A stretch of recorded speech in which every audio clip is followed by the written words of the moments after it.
They watch, they hate, then they copy. Yeah. It's deeper than the surface, deeper than the grind. I just wanna know what's on a real man's mind. Yo. I ain't tryna guess you, stress you, or finesse you. Petty red just wanna bless you. See what's really in your mental. Not the armor or the mask that you wrestle, but that inner voice that whispers when it's gentle. Got my ears wide, heart open, no shade, so focused. No judgment in this room, you can express your pain. Tell me what it's like to carry all that weight. Be the rock, the leader, but still feel the strain. Talk to me, king, I ain't here to fix, just here to stop, soaking every bit. You ain't gotta rhyme it or keep it slick. I'm listening deep, I wanna hear what makes you tick.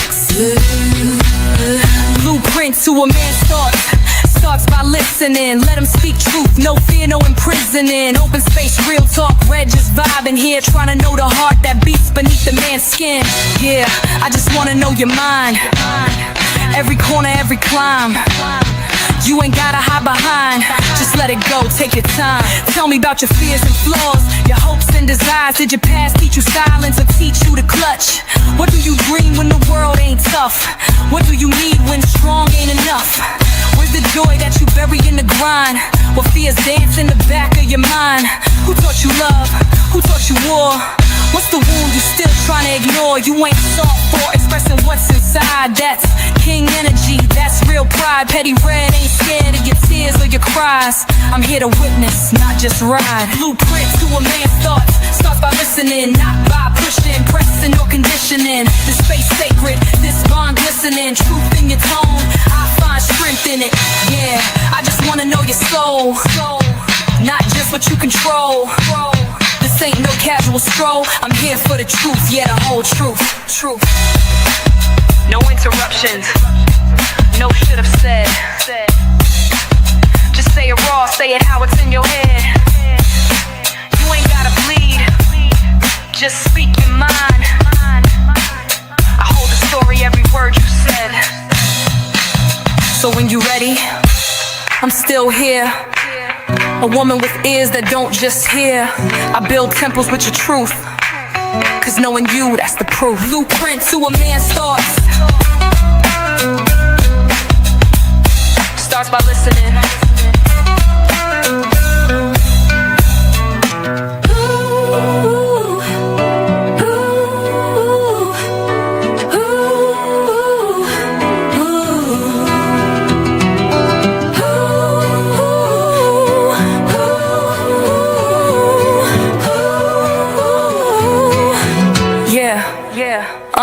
You ain't gotta hide behind no cream. You ain't gotta hide behind, just let it go. Take your time, you ain't gotta hide behind no cream. You ain't gotta hide behind, just let it go. Tell me about your fears and flaws, your hopes and desires. Did your past teach you silence or teach you to clutch? What do you dream when the world ain't tough? What do you need when strong ain't enough? Where's the joy that you bury in the grind? What fears dance in the back of your mind? Who taught you love? Who taught you war? What's the wound you still trying to ignore? You ain't soft for expressing what's inside. That's king energy, that's real pride. Yeah, I just wanna know your soul, not just what you control. This ain't no casual stroll. I'm here for the truth, yeah, the whole truth. No interruptions, no should've said. Just say it raw, say it how it's in your head. You ain't gotta bleed, just speak. Just speak.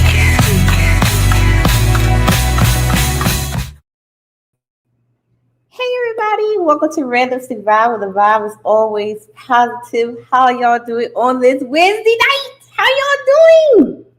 So glad you guys turned into two blueprints to a man thoughts, where I get to torment and torture the brethren and see what they think about several topics.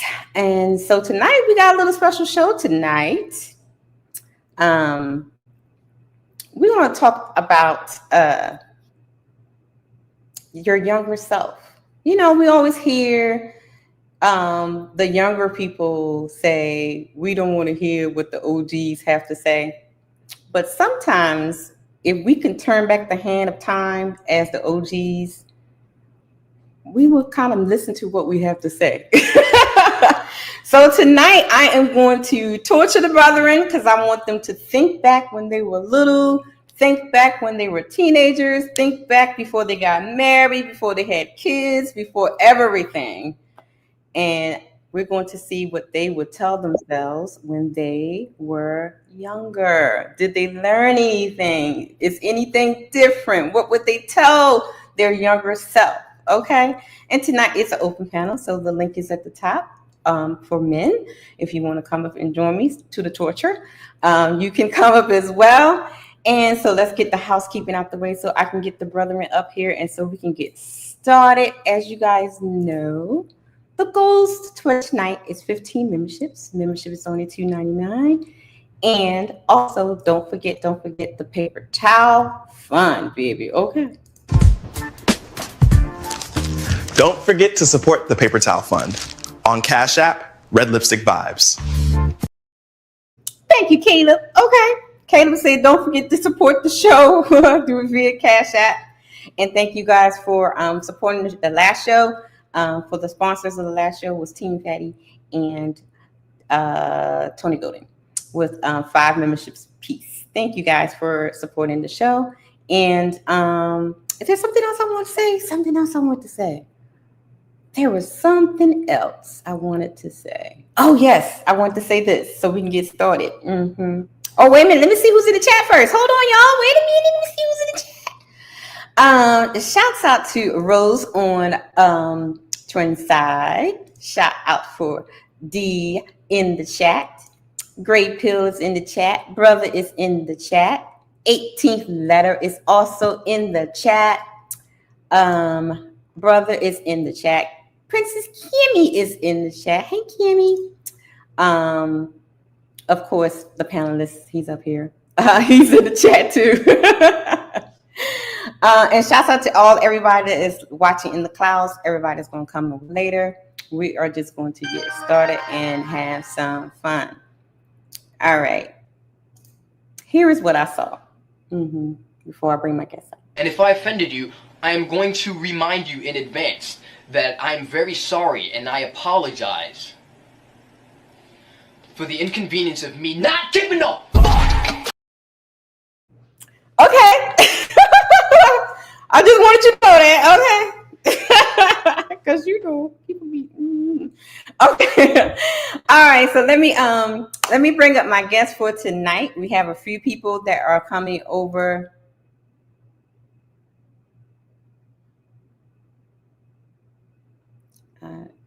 Okay.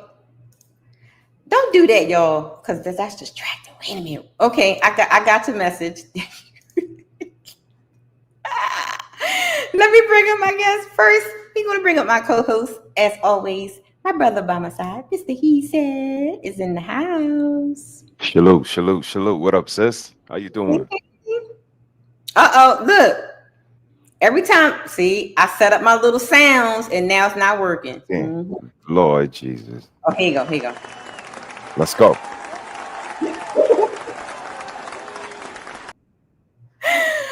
Oh my goodness! And I have the new friend to the channel. A Trent is in the house. Hey, Trent. Salute. What up, twin?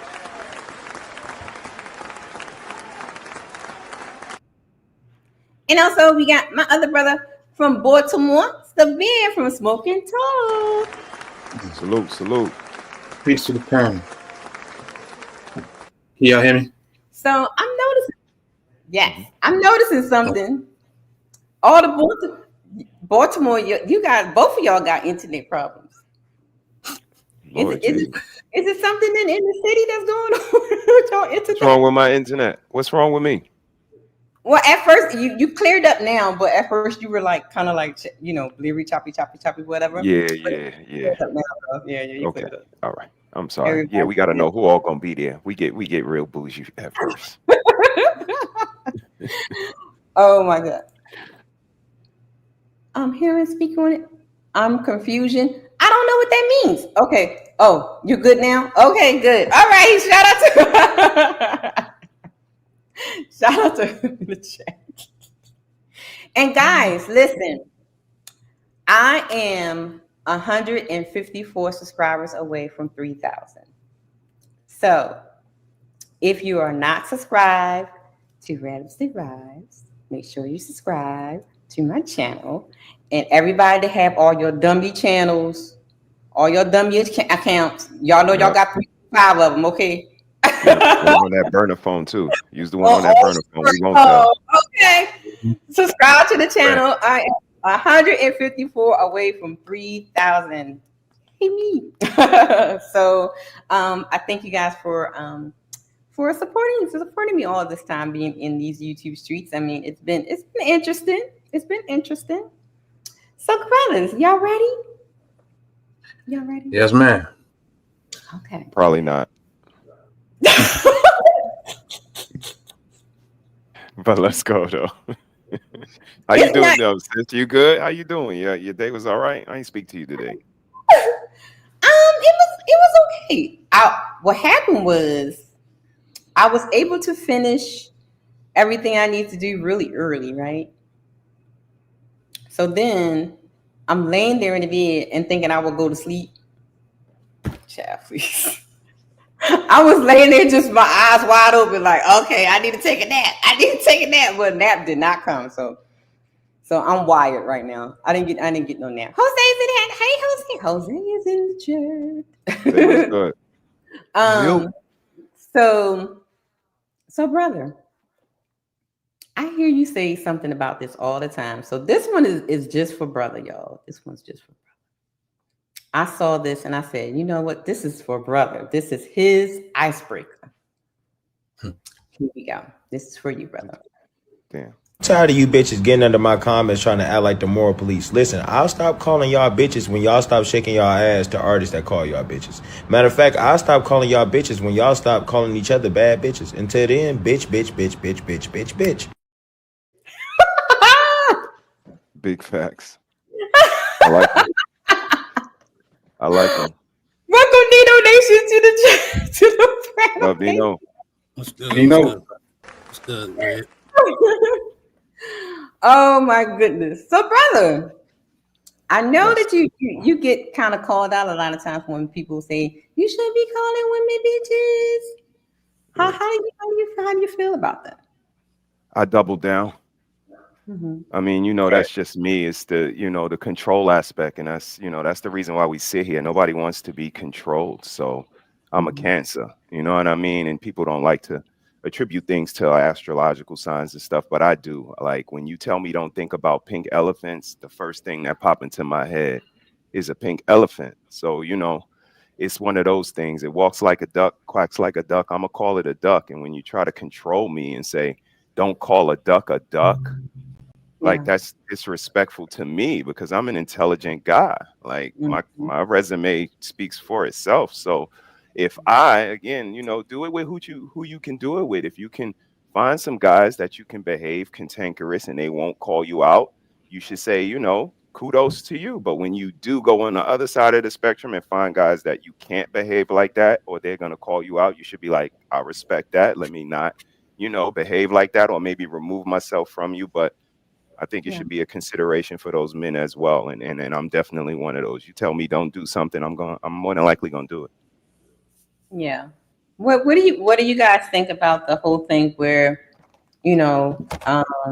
some would say you shouldn't call women bitches. Some say, well, if they act like it, you call them that. What are you guys' thoughts on that? Can I chime in? Yeah, sure. Jump in. Let's get it cracking. You hit all day in the hood. That's my bitch. Bitch on the phone. Bitch, girl, bitch. That's all you hear. Mm-hmm. Now, if a man called you out one, he's in the wrong. It's okay for your girls to do it. Mm-hmm. And I had to check a woman that I was with before one time about that. Like, it's okay for them to call you a bitch. And I called her a sexy bitch and she got mad. And I doubled down again. I said, no, bitch. Well, you're going to have to get used to it. It's cool for them, but I can do it and I'm your man and I'm giving you a compliment. They just calling you bitch just out of general conversation. Right. And like here in New Orleans, like it's like the term of endearment, sort of kind of like the ladies be like, "What's up, bitch? Hey, bitch, girl, bitch, let me tell you." So it's like, So which one is it? Call you bitch or you want to be called bitch? I mean, I don't know. You got the women that say, "I'm a bad bitch." Mm-hmm. You call yourself a bitch all day, and that's cool. Other women say it's cool. Tupac said, "You wonder why I call you bitch? Because you call yourself a bitch." You call yourself one, right? What else? Nino, a trend? What y'all got on it? Oh, I don't call women bitches. I call bitches bitches. There you go. You gotta earn the word. Now, if you earn it, you can't get mad when it's used. But for the most part, I try not to. I try to be respectful. But I have seen a situation where I was with these girls and one of my homies, my tattoo artist or whatever, he slipped up and called them bitches or whatever. So I was like, oh man, they about to get mad. He was like, nah, he keeping it real, you know what I'm saying? So I'm like, I don't know. Some women like it, some women don't. So I don't know. Trent? Yeah, I'm jacking it. As simple as how you carry yourself is how the world respond to you. Remember? So if you embody bitch, then don't be surprised when somebody call you bitch. But if you embody professionalism and you embody femininity and womanhood and motherhood, then you'll be called those sweet words. You know what I'm saying? Those other words of endearment that are more passionate. But is it more endearment dear for who? A man or a woman? Which is basically, I'm saying it's a woman because they use it every day. That's yeah. Okay. See, I wouldn't. I don't even know how to, because I don't use that word like a term of endearment thing. So, ladies that's listening, okay, that may come in the comment section or whatever. Yeah, let us know. Let us know. Let us know. Well, Red, let me ask you something, sis. How do you react when you on girl chat? You like, bitch, let me tell you, or girl, let me tell you, which one is it, girl or bitch? It's girl. Or see, I'm country. I said, child, let me tell you. I be like, child, let me and I tend not to hang around with women that call themselves bitches. Or even act like bitches. So so I don't, that's not. And then I can't even, like, even when I was like in high school, growing up stuff, I was around a lot of the vanilla people. And so vanilla people didn't call themselves, bitches and stuff. That wasn't in their,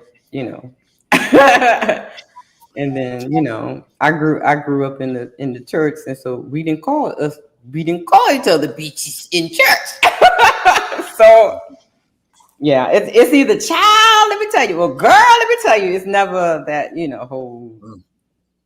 I mean, again, and for me, it's when you add these integers up, like y'all see, like this is my sis, and these are the reasons. Like y'all heard me a couple of weeks ago, like when it was Fram, like sis don't give a fuck about what everybody else is doing. Like I noticed these qualities in girls. Like these are the qualities you want to notice. The girl that don't need to be involved in everybody's goings on. She's not worrying about what they doing over there. And then this one right here, my wife is one of those. Like she don't play that bitch word. Her friends don't call, like she don't move like that.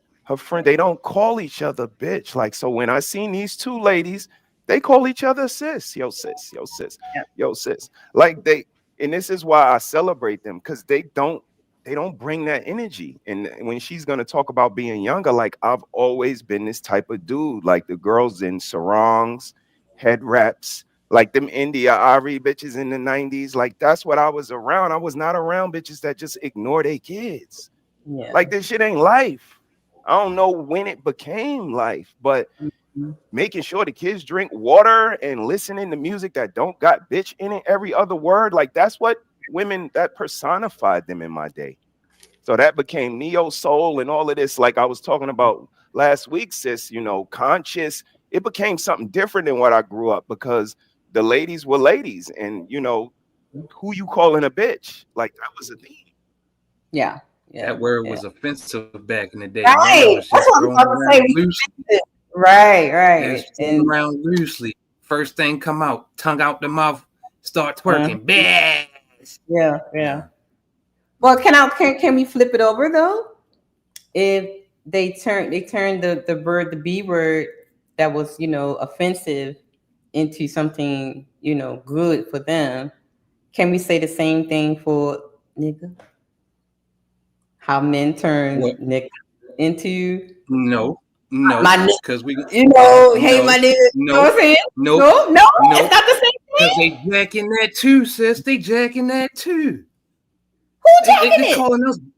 No, I'm talking about women. They talking about hold up, bro. Hold up, bro. Hold up, bro. I'm like, hold up. I'm not your bro. Stop calling me bro. That's sounding more masculine than a little bit. If it ain't bro, it's nigga. Or if it ain't that, it's bitch. It's like it don't matter what they say. It's like it's all for them, period. But it's negative when a man say it. Right. So my point was, if the women turned being a bitch into something good, and so what do we say about like men turning nigga into something good? My nigga, what's up, my nigga? What's up? You know what I'm saying? So can we say the same thing for is that y'all? That's a spider? Oh my god! Oh my god! Oh, here we go. Show over. It's a spider. Yep. Lord Jesus. I'll holler at y'all next week. Sis gone.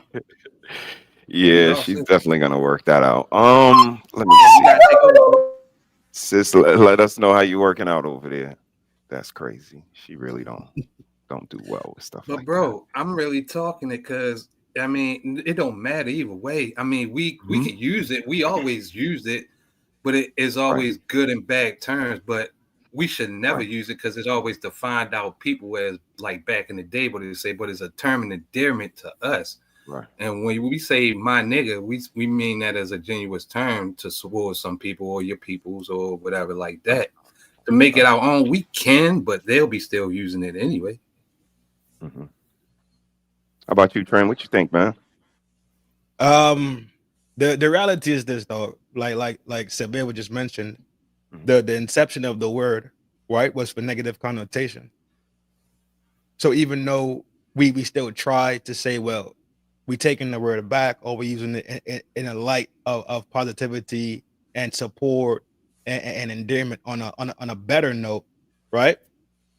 The root is still gonna be the root. You understand what I'm saying? Mm-hmm. The root didn't change. Right. We just trimmed the tree to make it look pretty much. Oh Lord have mercy. I mean, all right.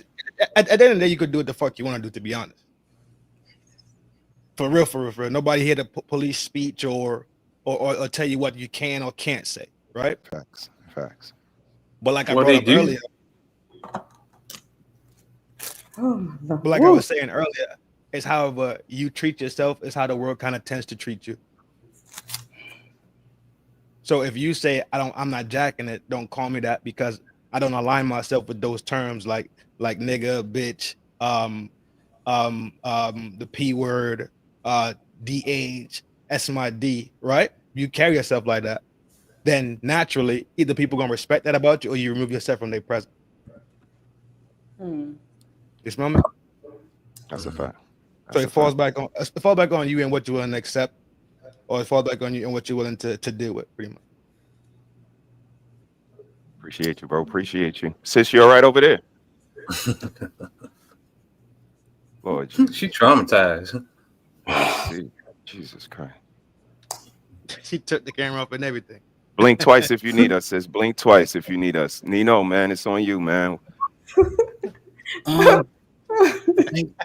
I think it was a good comparison by Red, and I think it's dealt with the same way. Like there's some black people that give white folks a pass for saying the N-word. There's some black guys that won't give a white person a pass to say that word to save their life. It's the same thing with bitch, you know. There's some women that'll give men a pass, they don't care. And there's some women that, oh, don't you disrespect me like that. So it's pretty much the same thing, and it's all about what you're willing to tolerate. Let's welcome Beans. Hey, What up, Beans? Salute. What up, Beans? What up, y'all? What's going on? Beans. We were talking about this. So I don't know if you got a chance to see it because you probably was on the other side, but we were talking about this. And if I offended you, I am going to remind you in it. On one. This one. Tired of you bitches getting under my comments trying to act like the moral police. Listen, I'll stop calling y'all bitches when y'all stop shaking y'all ass to artists that call y'all bitches. Matter of fact, I'll stop calling y'all bitches when y'all stop calling each other bad bitches. Until then, bitch, bitch, bitch, bitch, bitch, bitch, bitch. So we know a lot of times we hear on these panels and stuff like that in the chat, women say, "Don't call me a bitch. Don't call me a bitch." What are your thoughts on that? Should the brethren call the women the bitches, even if they're acting like bitches, or not? What do you think, Beans? Oh well, I mean, yeah. Damn. Here we go. You know what it is that I've been doing this for so long, and I worry about being a hypocrite, right? I worry about somebody pulling up the clip. Hey, you said this yesterday. Yeah. Well, what about in 2020 when you said this? You be like, God damn it. Damn. Nigga, that shit was 5 years ago. I changed my mind, I guess. I don't know. Right. You evolved. Right? But I mean, it's hard to make these kind of arguments, right? If you're going to sit on a panel and say, white people don't get to use the N-word, but black people do. Mm-hmm. And then turn around and say, yeah, but ladies, if you call yourself bitches, I can call you bitches too. Okay. You see what I'm saying? In my opinion, I just don't think it's fair to try to have it both ways. You either got to say, hey man, listen, if somebody doesn't like a particular word, it just is what it is, then you don't use it or whatever. Or you got to say free speech, right? At this point, I think I'm just a free speech guy. Say whatever you want to say, but just accept the consequences that come with it. You call the wrong person the N-word, or you call the wrong person the B-word, you might need veneers. Okay. It's always a possibility. Always a possibility. But for me, sis, it's just a word. The same goes on the side of the spectrum with the fellas. Like, you don't hear me calling Nino a nigga. You don't hear me calling Ricky a nigga. Like, I say peace, God. Like, salute. Like, I think the appropriate words for the appropriate people are appropriate. If you don't feel salute, don't say salute. Like, this is our problem as peoples. If you don't feel like they're a bitch, don't call them one. This is what the fellas are alluding to. Like, we ain't never just been walking up the street just pointing out calling girls bitches. Nah, but when the word is appropriate, that's what you are. And the same applies to men. Some men come and you just got to say, here come this nigga. He gonna need $20. He got a story that don't make no sense. He's always the hero at the end. Here come this nigga. And some of them are just niggas. But again, I will never call trend. You won't hear me, yo, nigga.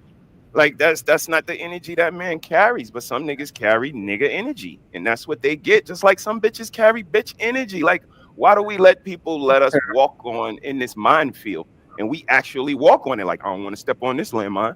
I'm not going to step on this landmine. Let me watch out for this. You're going to be walking on eggshells your whole entire life. That's why I say just be yourself. Like, sooner or later, we going to bump heads, fam. I hate to break it to you. We are not going to get to a long, harmonious throughout our whole relationship. So let's just be ourselves. When we come to that, we get through it and see if we can still continue to be friends or not. And I think people would be a lot more fruitful in their relationships if they did that. But instead of you trying to be someone else, or niggas trying to get 9 people together to be one solid nigga, that shit ain't never gonna work. That's true. Yeah. So I have an icebreaker for you guys. Of an individual that is acting, in my opinion, like a bitch and a nigga. Y'all ready? Let's get into it. Nashville, Tennessee. I didn't even drive. I could have Uber, a $60 Uber. I don't even know where this club at. I don't know where it's at. Bull told me I couldn't even come in the club because I was tacky. It's no dress code. It's no dress code or nothing in there, bro. There's a lot of girls that's looking like anything in there. And you telling me I'm tacky, bro? Is you crazy, bro? I got on Nike tennis shorts with a white polo tee, bro. She got on what? You should have left that last part off. That shit right there. Fuck. Wait a minute, lady. Yeah. Let me go this way. Y'all see? Oh, okay. Let's continue. This is my image, bro. You gonna call me tacky? I'm glad you said that, bro. Security. Listen, I'm right here. I don't even know where I'm at right now. It's called Ally. Hold on, let me show the I can't even see the name, but I'm about to pull the name up right now on my page. He said I couldn't come in because I'm tacky. Because I'm tacky. So now that I'm tacky, I got something for you. I wanna speak. Mind you, bro, look at the people that's going to the club. Mind you, I'm tacky. No, I'm her mom. Okay. I want to speak to the manager. Bring the manager out. Okay. Bring the manager out. So where's the manager for here? Yeah. That's the one that called me tacky right here. So this is where I'm at, y'all. Look, it's no dress code, bro. Look at Shorty right there, bro. It's no dress code, bro. He disrespectful, bro. I got in an Uber to get here, bro. My Uber was $50 to $60, bro. Respectfully. She all pointing at me, bro. These people not even, yo. So who? That's demonstrating. He just disrespected my character, bro. Did she say that he disrespected her character? Yep, not her outfit. Ain't a character like that's a character. Oh my goodness, let's continue. Bro, no, he need to get removed, bro. He need to be on punishment. He just did some discrimination stuff, bro. Yeah, bro, he need to, yeah. How y'all doing? Yeah.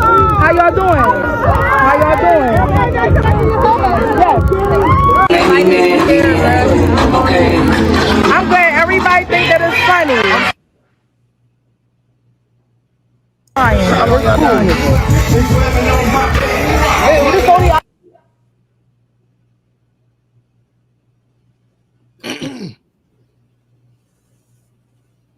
Plumbing service announcement. I'm all the way out in Nashville. I didn't spend $60 on an Uber to come to this club. I had 1 million followers. I don't even open my DMs for referral. So I opened my DMs to this girl and she invited me to this club. It's called The Link, LINQ, whatever it's called. And I just feel like, I'm Meatball. I dress how I dress, but your job is to secure people, not to judge people. You know what I'm saying? You do your job. You a security at the end of the day. And I'm Meatball. You know what I'm saying? I have feelings. I do feel some type of way, and I'm definitely embarrassed. And then y'all tried to invite me in the club after he then said I'm tacky. That was highly disrespectful, bro. Like I came out here, no booking, no nothing, bro. I just came to enjoy myself. You should be happy Meatball coming to your club. Before whether it's your club or not, you disrespecting me, bro. My feelings is hurt, and I feel like something like I feel like he should really. I don't like, bro. I was still outside of the club. It is people outside of the club wanting to. So what do you guys think?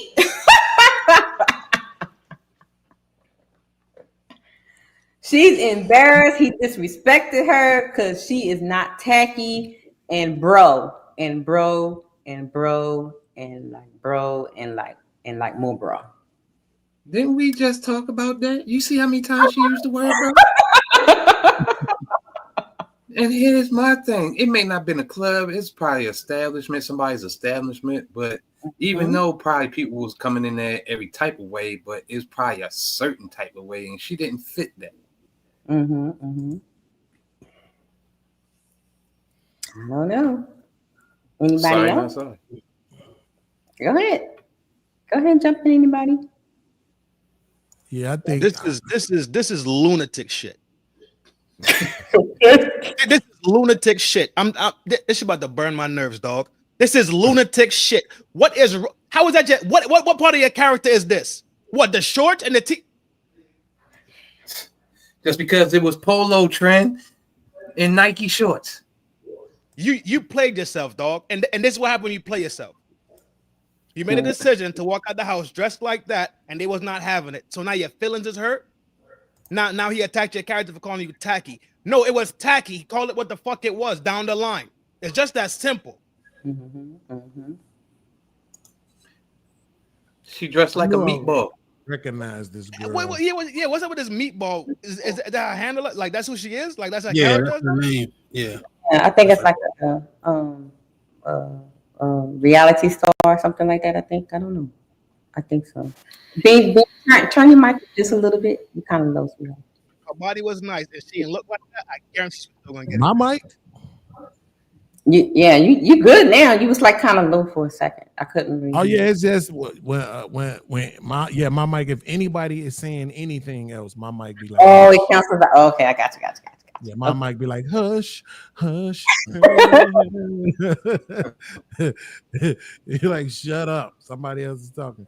Yeah, I knew I recognized her from a video. I remember some years back. She had did this video.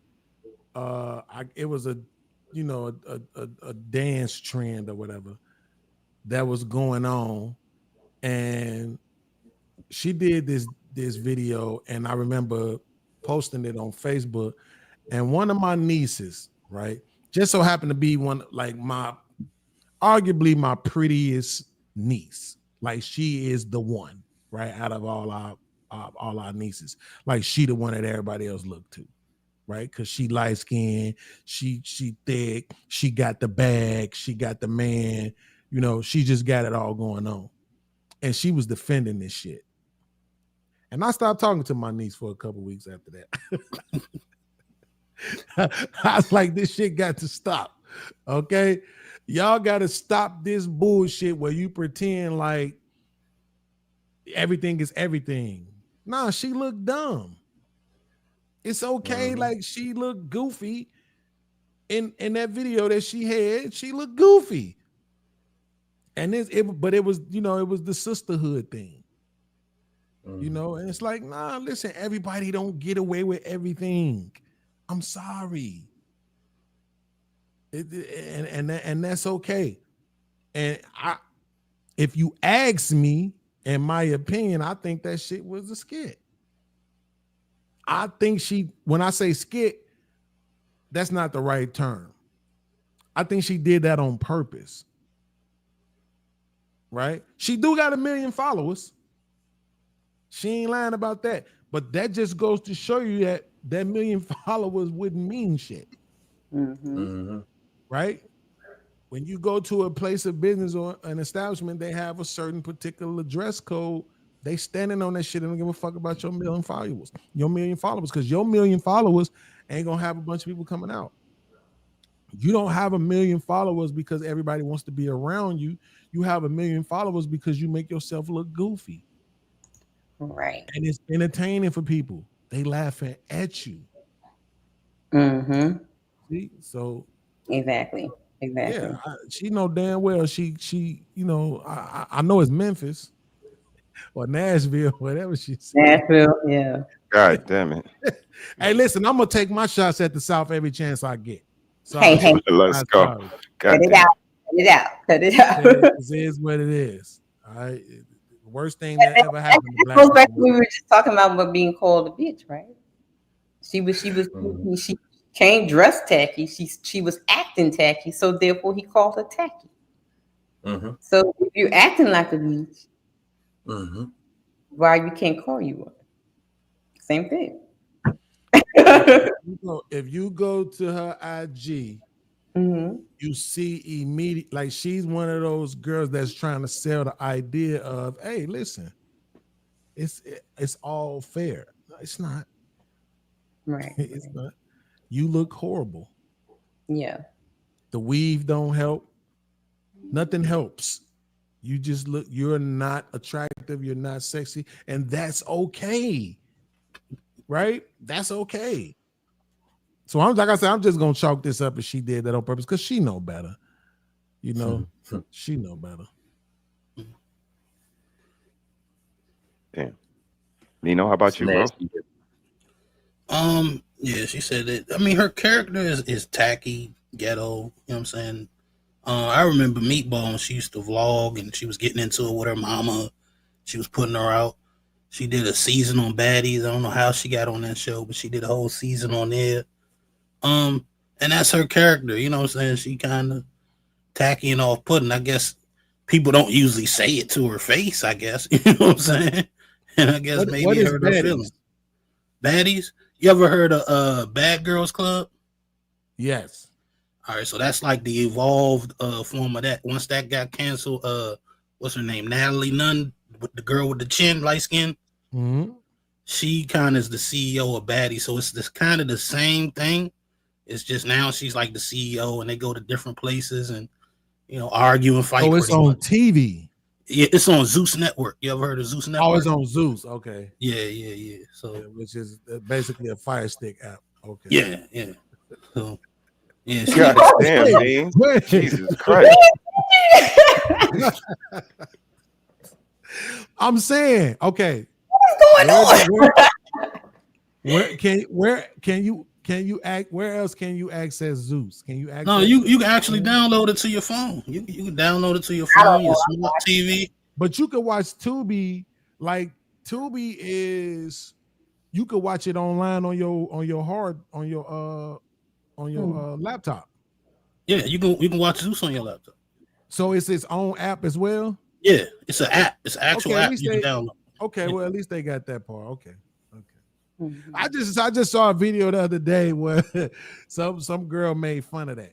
She was talking about how women be broke, and she said a lot of y'all ain't got y'all own shit. All y'all got is IG and Zeus. Right? God damn. So you said it's like,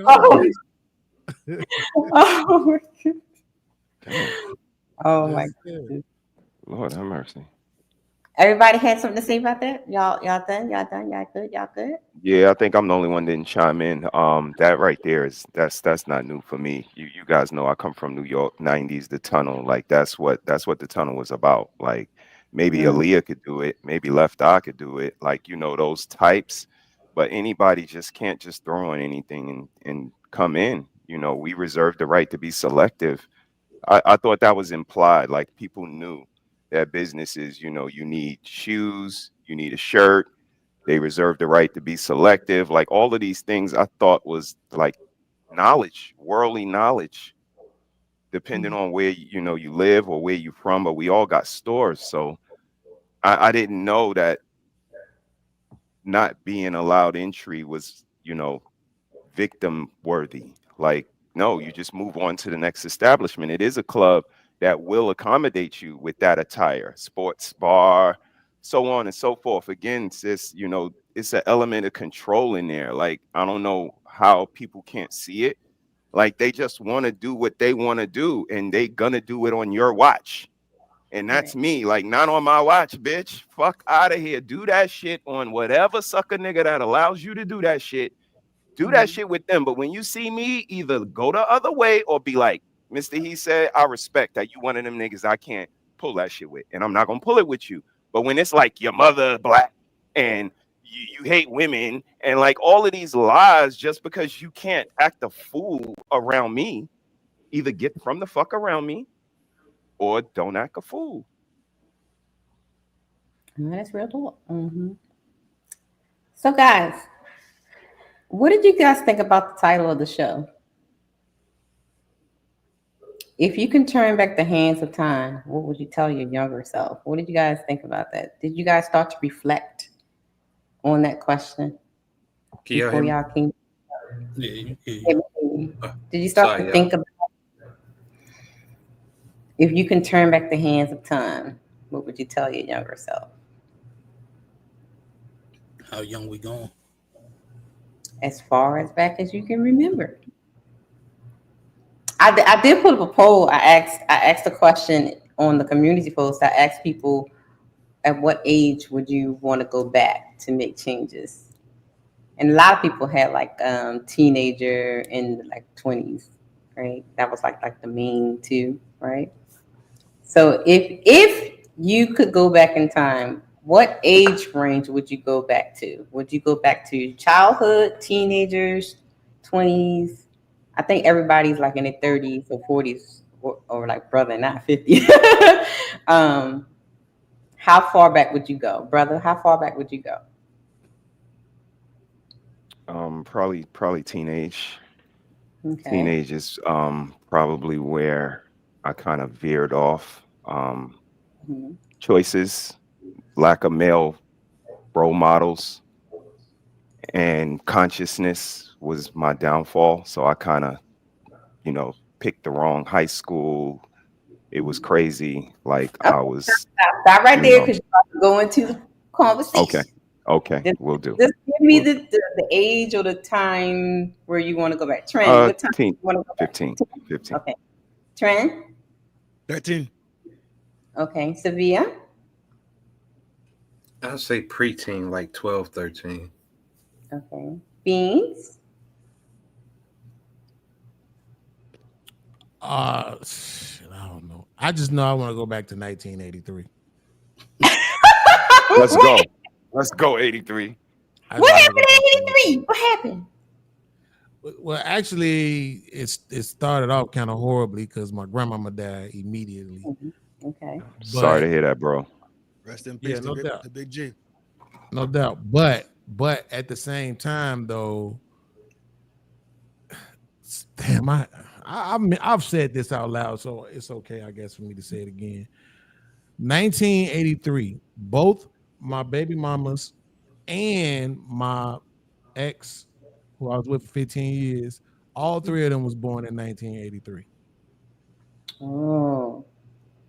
So I just feel like my grandmama somehow transferred into them and guided them into my life. Because I don't think it's a coincidence that all of them was born in 83. So even though my grandmama died that year, if I can go back and just at least be able to say goodbye to her, and then from that point on, I can appreciate all the stuff that happened. Understanding why my mama kind of changed. As a kid, you don't understand your mama just lost her mama. You don't understand the impact and why she's changing and different, and you know what I'm saying? So if I can go back to 1983 and I can just, I'm a kid, and I know people probably think about it like, but how you going to explain to, if I could prove to my child self that it's really me, I think that would add the impact that I want to be able to say, look, this is what's about to happen. So I need you to just understand these things, and I need you to do this and do that and stay on this kind of track. And I guarantee you will be all right. Yeah, that's interesting that you said that especially about the mother part, because my mom's grandmother passed. My mom's mom passed away in 1984, and I watched her change. So yeah, I'm here with you. I got you, Nino. Wow. What age would you go back to if you could turn back the hands of time? Probably like 18. 18. Oh yeah, there was a lot of 18s in the chat too. There's a lot of 18s in there. Yeah. So I want to play this clip first because I saw this young man. He said something, and it kind of goes into what we're going to talk about. We're going to get into the meat of the conversation now. When a lot of, especially when the older guys are on the panels and stuff with the younger people, and they always have like, we don't want to hear nothing y'all got to say. So I'm wondering, would your younger self listen to you as the OG? Would your younger self listen to you? Because now we had like the younger people be like, I don't hear nothing y'all got to say. Y'all don't know nothing, blah, blah, blah. But keep this in mind when I play this clip. Would your younger self actually listen to you? Let me get my clip. Older men that give it. Here we go. Where did it go? There it is.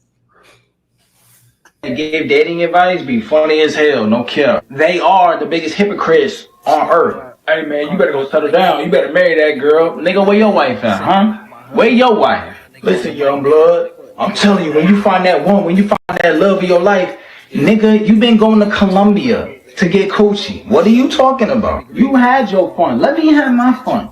You had your time. It's my turn. You see, you trying to rain on my fun. You trying to stop my shit. I don't be saying nothing when y'all go overseas and you do your thing overseas. I don't be saying nothing when you in the mall with the young chick spending all that money tricking. I don't be saying nothing. I'll let you do your thing. Let me do my shit. Would your younger self listen to you? So the first points we are going to talk about tonight is if I can go back in time, dating and relationships. If you can talk to your younger self about dating, what would you say? Is the first question, guys. And it's sort of kind of like what the young man was saying.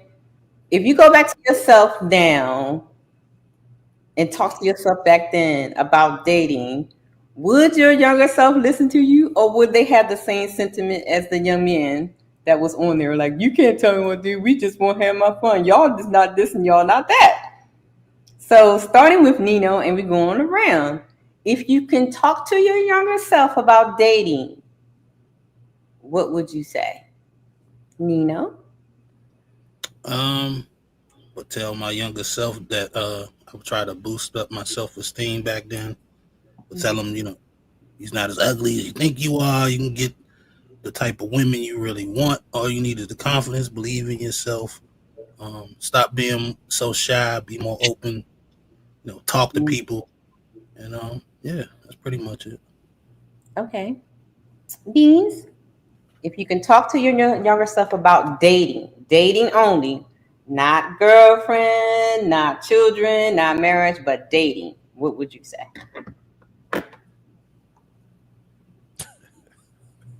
Beans, stop. Let's go. I mean, I'm just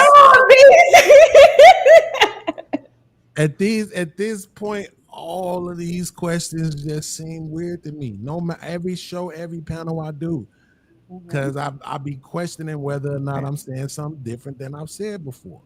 But it's okay. You want to say space over here? You okay? Yeah, but I just don't.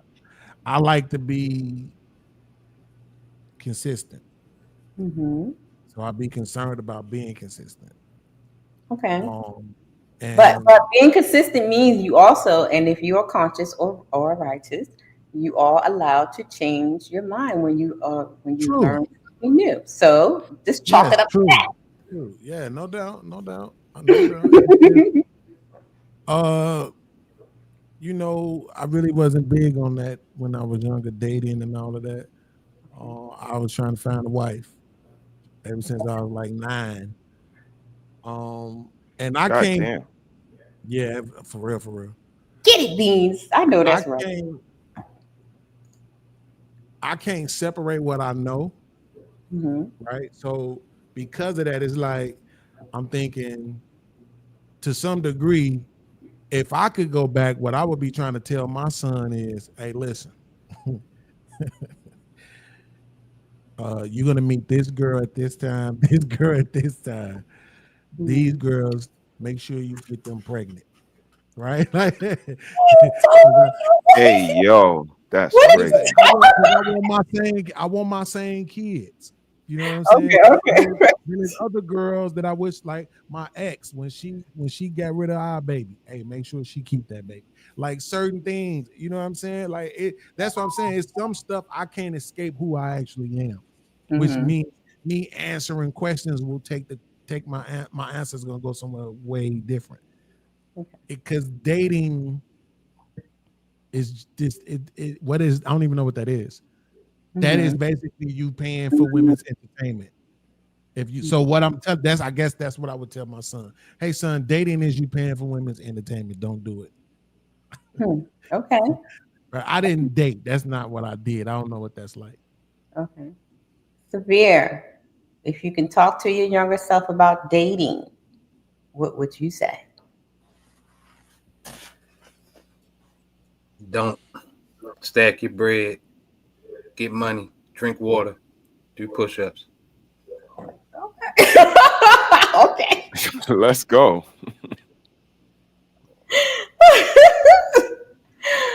what would you say to your younger self about dating? Simple and plain. Stay out them streets. Ain't nothing out there. Keep your sauce. You feel me? Mm-hmm. It ain't really worth it at the end of the day, right? So you're saying dating is not worth it? Yeah, you just burning time and burning out your sauce. That's all you're doing. Popping shit. Okay, I got you. Brother? My answer would be practice makes perfect. That was my answer then. It's still my answer. Just being around ladies, interacting with ladies, talking to ladies, like that's gonna get you more familiar. So when you in that territory, you ain't in no new, you know what I mean? You're not in no new grounds. Like the lights are on and it's time to perform. So it was like a practice makes perfect thing. The more shots you get up, the more shots you might make, you know what I mean? And it's not fucking every girl, but like I said, just being around girls, like college helped.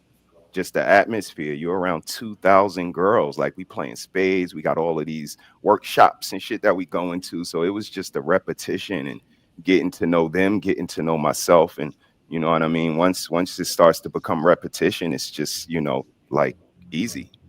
So that was the mindset that I had. I equated it to sports. And it was, you know, practice makes perfect. It's always somebody getting up earlier than you. It's always somebody better than you. So practice, nigga. So the next question would be, think of the earliest relationship or dating situation, right? Like Beans is looking for his wife, okay? Out of those relationships that you had when you were younger, right? I would say like in your early teens and 20s, what are some red flags do you think you should have recognized sooner? And so maybe your outcomes would have been different for you now. Let's start with Tran. Red flags in women, right? And dating, right? Yes. Mm-hmm. That you experienced, when you look back at your dating experience when you were younger, what would be some of the red flags? Just bad behavior. Thinking that that rude girl shit was kind of cute at one point. What's that? Right? What's rude girl? What that mean? Pretty much. I got to translate it over. Pretty much it'd be ghetto behavior, right? Like. Oh, okay. At one point, to me, honestly, that shit was kind of cute, you know. Mm-hmm. In reality, it's just the juvenile version of what we have today, you know. Grown ass ratchets like the girl that try to get in the club. That was the juvenile version of them. Okay, I got you. Okay, Nino. I kind of was kind of studied women when I was younger, so I don't know about red flags. I kind of figured them out. I guess I had to learn through figuring out, and the only way I'm gonna learn is if I, experience it.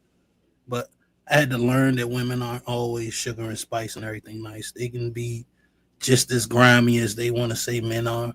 So I think if I could go back in time and school myself, I would let myself know that, that, hey man, these chicks, they lie, they'll do you dirty, just like, they say that we will, you know what I'm saying? And I would definitely tell myself never circle back. Once it's done. So no circling the block. Yeah. Once I'm done with her, I'm done with her. No, because sometimes you forget why I left that chick alone in the first place, and then you circle back, and then you got to refine. It's just a bunch of wasted time. So yeah, no circle back. Okay, Beans. Ask me the question again. I'm over here stressing out. My bad. Don't stress out. Whatever it is, it's gonna be okay. This whole YouTube thing, man, it's stressful. Say it one more time, Bill. So think back to your relationships, or you was looking for a wife, but your relationships when you were younger, like when you were in your teens and 20s. What are some red flags that you wish you would have recognized sooner, so then your outcomes that you have now may have been different?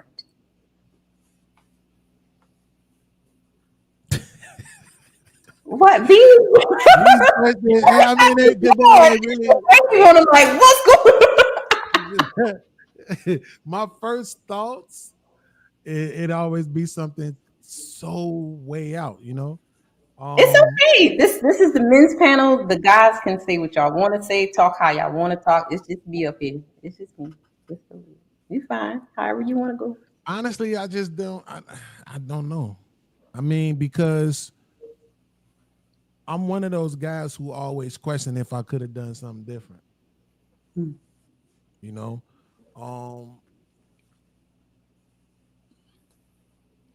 damn. I guess they already had kids. Even as a teenager, they had kids already. Yes, I had multiple girlfriends that had babies. Really?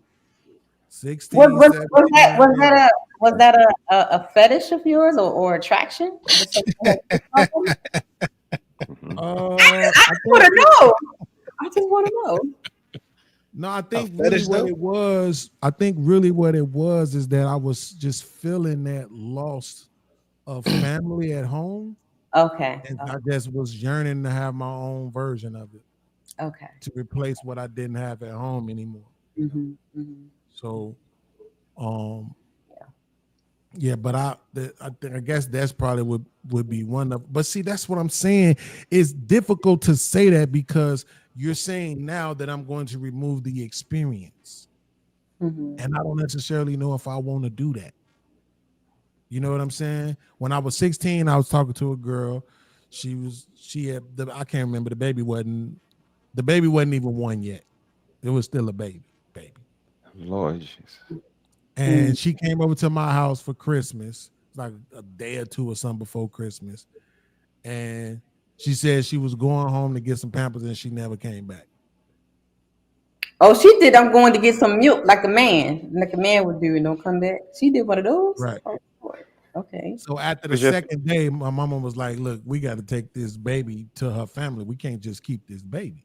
You know what I'm saying? Like, I'm like, oh, she'll be back. You know, I don't know.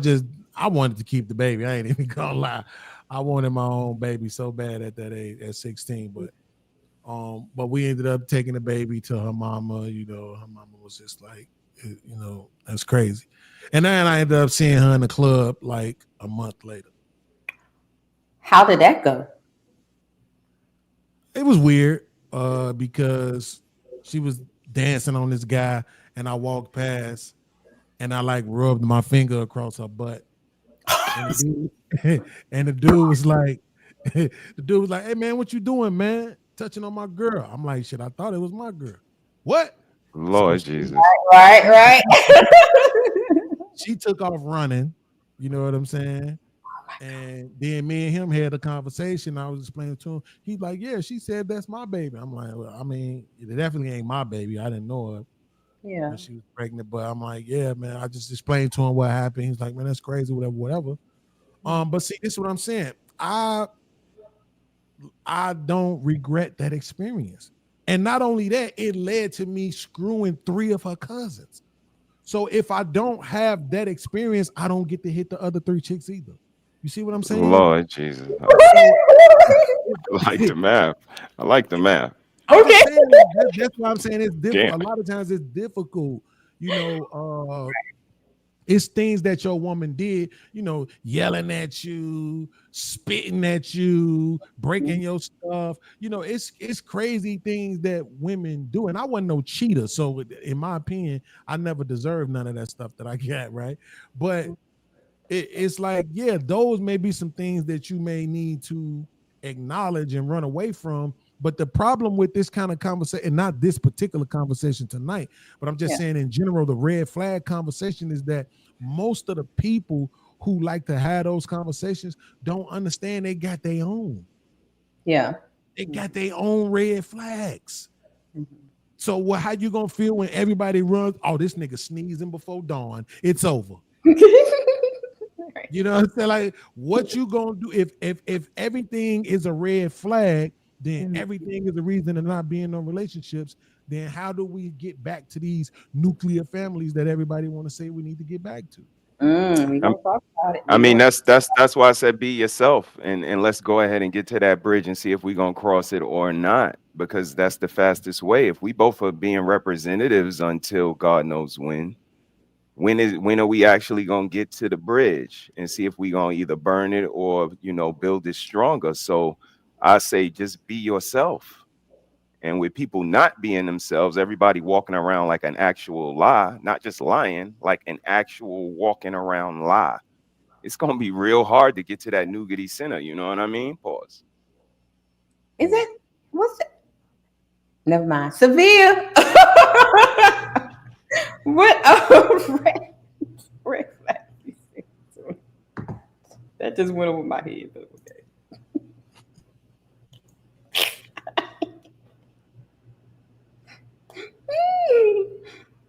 You on mute. Unmute yourself.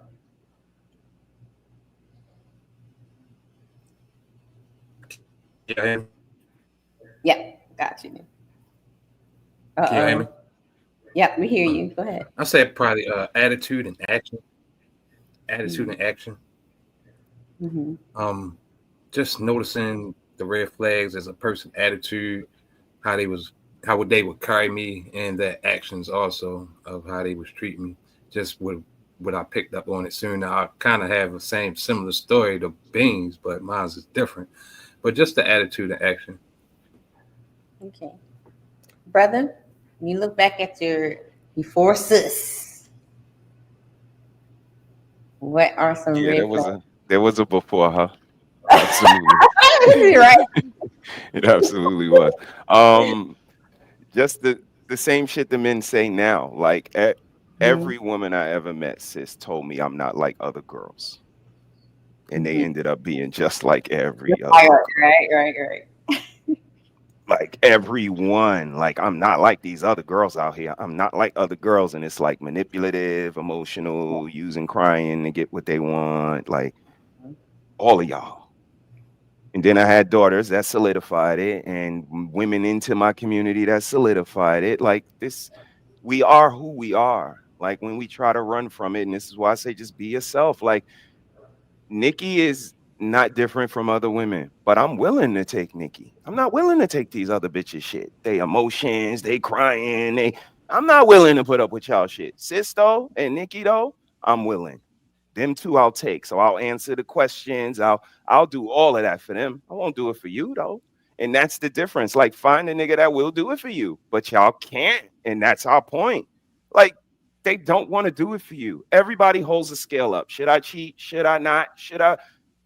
Either you come out on the good end of it or you come out on the bad end of it. And a lot of us don't want to take the medicine. Like I don't do what's necessary to come out on the good end of that scale. So, you know, we can act like this is new information, but it is not. Like y'all not worthy. You ain't got it because you ain't worthy of it. Okay. So what I did was at every point I found some OGs dropping some gems on each point that we're gonna go over. So let's listen to what OG had to say about dating. You won't. And if they don't want the same thing, you don't need to waste your time. You know, where you trying, you don't need to ask them where we're trying to go. First of all, let us point out, okay, the gray braids. Okay, let us just point out the gray braids. I just want to point that out, okay? No matter of fact, it's not even gray. It's white braids. Okay, just point that part out. I just want to point Sometimes you gotta let it go. Okay. Let it go. So let's go back and see what he had to say, y'all. Listen up, guys, because this is y'all OG talking to y'all. You know what you want. And if they don't want the same thing, you don't need to waste your time. You know, where you trying, you don't need to ask them where we're trying to go. Because I'm not just out here dating and shit. I'm tired of dating. You know, I'm looking for an exclusive relationship. If that's what you're looking for, we can work this shit. If not, don't waste my time. You know, and I feel that that's the kind of world you're in now. Do you ever give your grandsons and your sons like advice on like how to handle relationships? But they don't listen. They don't. They don't listen. What you tell them? I tell them a lot of things. Mm-hmm. The one thing I tell them. What's that? This is important. Okay, yes, sir. Sometimes it's okay to be with ugly people. Huh? That's how you know they're not gonna go nowhere. Granddaddy Harvey. What? So you saying if you get a good ugly one, they faithful? They faithful. They ain't got nobody else to go to. Don't nobody want them? Don't nobody want them. You get you a good ugly one that know how to cook. You got something. You blessed. Okay, so if you settle down with the ugly woman, what about when you see a pretty woman? What you gonna do? Don't get me in trouble. I got a lot of these church folk that look at me. They look at me as a role model. Okay. Say, hey. I don't know if that was the old guy. I'm just saying. The guy had a mask on. What did you guys think about what the OGs had to say? What do you think what they had to say, guys? Go ahead and chime in. Can y'all hear me? Yeah. Yeah, we got you. Yeah, YouTube do not like me. What happened? Man, my whole channel was just my whole stream was just gone for a second. Oh, nobody couldn't see it. It's back now, but I guess everybody that moved on. But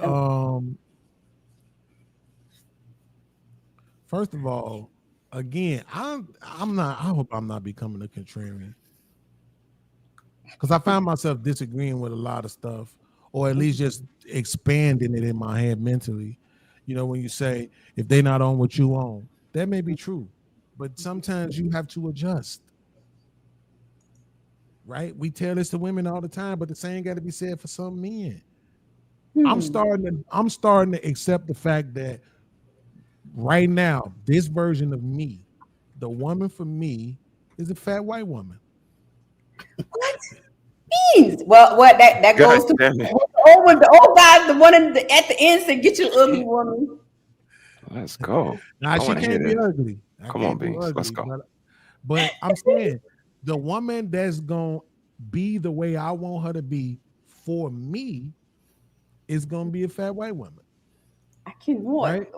So and the reason why is because most sisters, like if I get with a sister, she gonna have to be attractive. And if she attractive, guess what? She on the spectrum. What's the spectrum?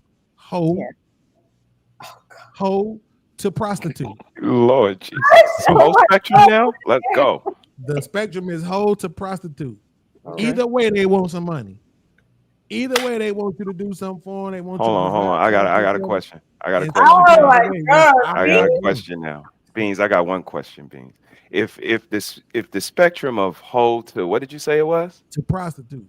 If it was a box of crayons, how many crayons would be in the box? How many colors cover that shade, that spectrum? Oh, well, it's really just two. Oh shit, box of two. I like it. It's no in between. What is going on? Yeah, it's hoe to prostitute. Like it's like some women is just hoes, right? They sleep around, but they still have the expectation of niggas to do stuff for them. And then you have your prostitutes. Well, it's full on pay me. You know what I'm saying? Hit me up and I'll make you come type shit, right? So okay. I don't want that. And any black woman I deal with, that's what it's gonna be. So I gotta give me a fat white woman, right? Who just wants somebody. She just wants somebody that's gonna be nice and smile and treat her like she cuter than what she really is. But this is the problem, though. Right? Because this is the problem. Even I'm looking you up, right? You know that, right? That I hope you do. Make me go viral, damn it. But here's the thing, though. In the second video, when the dude is saying get the ugly girl, let me tell you why this don't work. Okay. Because what happens is when you get the ugly girl and you treat her right, guess what she becomes? Confident. Damn. Right? And once she becomes confident, she gonna move differently. She gonna talk differently. She not gonna have that same desperation that she had prior to you getting with her and treating her like a queen. So now them other niggas that wasn't really paying attention to her, guess what they doing? They paying attention to her now. Cause they like, damn, why she ain't fiending for my attention no more? Why she ain't all up in my ass no more? Oh, cause she got this dude in her life now that's treating her nice and being cool to her. Now she's straight. But that nigga got more money than the nigga she got at home. He might look better than the nigga she got at home. He understands that I just went through this, so I'm telling y'all what it is. My girl was far from ugly. She was beautiful, but that ain't the point. She was insecure. But she got to the bag though, and she put herself in a room full of niggas who could have that conversation with her that I can't have. I don't give a fuck about that pharmacy shit. Right? But now you at work every day with these niggas. They can have this conversation with you. And then I'm loving on you. I'm telling you, do your hair like this, dress like this. Now you doing all of that. Now your confidence is showing. She start winning awards and everything at work. Now all of a sudden, I ain't good enough for her no more. That's the problem with it. Once you get with the ugly chick, guess what? You gotta treat her like she ugly. You just gotta be with her. Because if you treat her like she's not ugly, if you treat her like a queen, nigga, in her mind, she's a queen. We know women are fucking delusional. And that confidence is gonna lead to other niggas getting in her face, and she's not gonna be able to reject them niggas. She's not. Can I flip it? Go ahead. Can we say that this is one of the, like what you just said, you know, fixing her up, telling her to dress this way, do this, and then she just got this confidence, and then, you know, she changed. That's what the women say about the men when they get with the men, and then when the men become successful, they run off and marry the white girl, or you know that thing that they be saying, you know, like the athletes and stuff like that. You know what I'm saying? So can we flip it? So is that the same thing? It just popped in my head. That's why I'm asking. Is that, can we equate? I don't think it's as general as it is with women, but of course it happens because men deal with insecurity too. But that's what I'm saying. It's very different from I put you like this. Have y'all ever seen Denzel Washington's wife? Yes. She ain't all that, is she? Right? I'm just Samuel L. Jackson. She ain't all that, is she? Right? Type shit. Snoop wife will get this work though. I'm sorry, Snoop Dogg. I love you. Gin and Juice, one of the best rappers ever. That's crazy. But if your wife not gonna right now, nigga, I'm taking that shit down. I'm sorry. Like it is what it is. Ashanti get this work. Sorry, Nelly. But my point is that is when the men leave the woman, it's because of the woman, in my opinion. Because if you was just a ride or die down ass chick, why the fuck would he leave you? When he could just have those other chicks. You know what I'm saying? Why would he leave? Good point. Yeah. You see what I'm saying? It's no, what they women try to pretend like why the dude was on the climb, they was just all supportive, knowing they was really bitches at the crib. Knowing every time they got into it, nigga, you still work here and you still and you keep saying you gonna blow up, but when is it gonna happen? I ain't seen. Then when it happened and he leave you, see, I was there for him and I supported him. Your support was tearing them down. Stop lying. Yeah. Yeah, you helped them get them nuts off, but verbally you was tearing them down, and that's why he left you. Because if it wasn't that, he wouldn't have left you. You know what I'm saying? You would have just been at home, and he had just been doing his thing. On the other hand, and I think this is a smaller percentage, could leave you because he respects you. I don't want to cheat on you. What have I said consistently, Mr. He said, if I hit this lottery, this is when I had my woman. If I hit this lottery, 100 million, yeah, I'm leaving her. Yeah, because I know I'm about to go sleep with a whole lot of Puerto Rican women. It ain't even no reason for me to have her at home. Life. I got 100 million. We go 500,000. I'm setting you up. You good, you straight. But I'm out of here because I'm not even finna start cheating on you. I'm just gonna leave you because it's a lot of papi, nacho bel grande, tacos e prime. I need all that in my life. I'm sorry. Right? So you got that part too, though. You know what I'm saying? But I think that's a smaller percentage. I just think overall, I think a lot of times guys, when they leave the chick, is because she really wasn't down. She was a horrible mate. Unless they super young. That part too. I just added a lot of caveats. I hope I didn't confuse. God damn. In general, I think guys are right. In general. I think, like I say, Samuel L. Jackson, Denzel Washington became some of the biggest movie stars ever, and they still with the same women. Snoop Dogg, same chick. You know? Yep. Trent, what do you have on the clip? Anything you have on the clip? Wait. One more thing. I'm sorry. One more thing. And Samuel L. Jackson was a whole dope fiend. He was? Yes. I didn't know that. In real life, he was. She didn't even know that. You had to say that. She didn't even know that. See that? But that's what I'm saying. He Gonna with know now. a woman who was with him while he was a dope fiend. It's true. Do you It's see true what I'm saying? information. The difference is, that's what I'm saying. But between, I'm with you.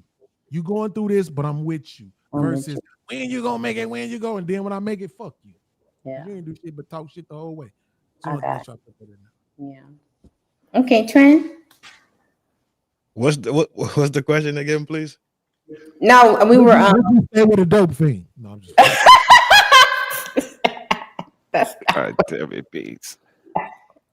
We was commenting on the clip. It sounded a little bit off to me with Buddy with the braids, right? But shout out to you still having a full head of hair at that age. Full white. Shout out to you for that. Okay. That's a fact. If we talking about the first clip, right? If you're the man in a relationship, you're supposed to give her the guidance and stay her along, not necessarily what we doing. You feel me? Like get on my page because I'm the one that's gonna end up taking the shells for you. I'm the one that's gonna be protecting you. I'm the one that's loving you. I'm the one that's guiding you. So not necessarily you asking her what we doing, right? You just analyze it through conversation and while you getting to know this person. If it aligns, it aligns. Right. And then you have that conversation like, yo, this is what I'm thinking. XYZ. You trying to ride with me? You say yes, then such is life. You say no, such is life too also. Right? Yeah. At that age that they talking about, I don't see what they hunting for real, to be honest. For real. if they looking for something just to help them change their diapers when they in the next 5 years, sure. Somebody take them to appointments, sure. But those things are way easier at that age because you can just hammer that shit out, right? I'm trying to knock it off once a week. You got to take me to my appointments, right? Yeah. You got to change. You got to make sure I get my insulin. Whatever the case is, and both of y'all could do that for each other and just walk the rest of whatever 15 years, 20 years, whatever you got left on this planet is. That's an easy deal to hammer out with two older people. Right. Yeah. You smell me? When it comes to the ugly chick scenario, right? We live in a world today that's so delusional, and women are so lost in this superficial beauty skin deep life that even the ugly hoes think that they bad hoes now, and they give you bad hoe attitude when they don't align. Yeah. Right. We talked about that. So if you got a bad bitch attitude, you better actually be one of them. You smell me? You can't be like oh meatball over there acting like motherfucking Maya and Khalees and them. It ain't gonna work. You smell me? And that's the point. Yeah. See that? Did you see that? When Nino said she was on a show called Baddies. Right. Yeah. Yeah. Oh yeah, he did say. Yeah, he did say that. He did say that. How did you know that? Yeah. Yeah, they lost on what actual, like what women are really valued for, right? They lost on what woman's strength is, like woman real divine strength that is inside of the woman, not necessarily on the surface. Now, if you get to that link, if you get both of them and they link up, beautiful. You know what I'm saying? Now you're shooting tray balls, right? Like Steph Curry, easy day. You game 6 Kyrie. You know what I'm saying? You're hard to stop. The reality is, it don't line up, but they want the same accolades and the same respect and everything that the bad joints get. So how are we gonna start separating this shit down and letting everybody know who the fuck they is and where they really align? Right? Okay. Yeah. You know what's crazy to me, Trent? I hate me sometimes. Oh Lord. The way I see shit. Here we go. But this what trips me up. How is it that, and I just did a short about this, you could be whatever you are as a woman. It don't matter. and you think you deserve the best version of a man. That's a good one, Beans. But but for the man to have any standards at all, he needs to be his best version. Yep. Right? True. This is so crazy to me now that I really start seeing this. Because okay, I like women with meat on their bones. I don't like big girls. I hate saying it because the way they made everything now sound like a fat chick. Right. All the ways that you can describe the woman you like, it sounds like you're talking about a fat girl when it's not, right? I'm not talking about that. I'm just talking about I like girls that's fuller, right? Because they blurred the lines between it though. So now even the BBWs ain't even the BBWs no more. Right. The tickies ain't the tickies no more. They now call that dick. Yeah, they playing it that way just so they don't have to deal with the harsh reality of being a fat joint. You fat. Right. You're not a BBW. You out of body. You out of body. Right, and it's really just that easy. And I seen this video. The chick had a shape. I don't get it twisted. I was a chick that I would absolutely smash, but she was absolutely obese. But the dude looked like Zeus, nigga. Like this nigga was chiseled from head to toe, like 0.1% body fat type shit. And I'm like, see, this is what I'm talking about. Now they out there working out together. That's okay. But show me the chick that's chiseled from head to toe with the obese dude. And he ain't got the bag. Right. You see what I'm saying? I mean, nah, I hear you, Beans. But let me ask you a question then. What do you think about the level of humility that is required for these things that you talk about to play out? Like, that would be my answer. Would be that our women lack a certain level of humility. Like, they don't believe that they should be humble in any shape, form, or fashion. And I think that's where the problem lies, because again, we all have a place, us as men, them as children, and we all kind of know where we fall in line. They're the only ones I think are like scrolls. They can shapeshift. And it's because of that they kind of lack humility, because they're able to do that. What do you think about that, sir? Well, I think because they have a monopoly on the game, so they don't have to be humble. It's kind of like the same thing you see with the what do they call it? Affluenza. You know, the people that just have all this money and shit. Yeah, people that are super rich. Yeah. Affluenza. Yeah, affluenza. Affluencers? Yeah. So these are people that never affluent people. Affluent people. Okay, okay, I got you. So it's kind of like that in a sense. It's their wealth. Though it's the wealth of being a woman. Right? You have right now in today's time, you kind of have a monopoly on the game. If it's the dating apps, monopoly. Job market, monopoly.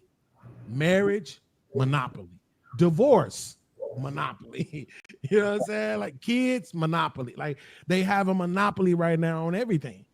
So what's the point of being humble? You see what I'm saying? It's kind of like the same arrogance that we see from wealthy people and from affluent people. You know, when they're like, what? You know, my dad's gonna have your ass when they get pulled over by the police. Yeah, I get it. You know who my dad is? Absolutely, I get it. You see what I'm saying? It's like, yeah, like you know who my husband is? Do you know what the power that I have? It's that same thing. That's why when women try to make fun of men for not wanting to be alone, I'd be like, do you know that make you sound stupid?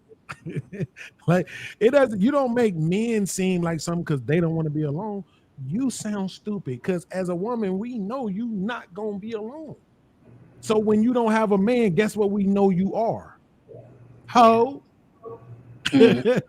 We know it. There's no way around it because we know you're not moving through life not having no intimate relationships. You're a liar and the truth ain't in you. Right? So if you don't have a man, then use the hoe.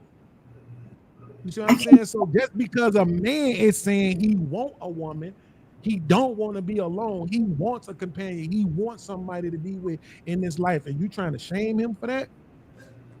Stop.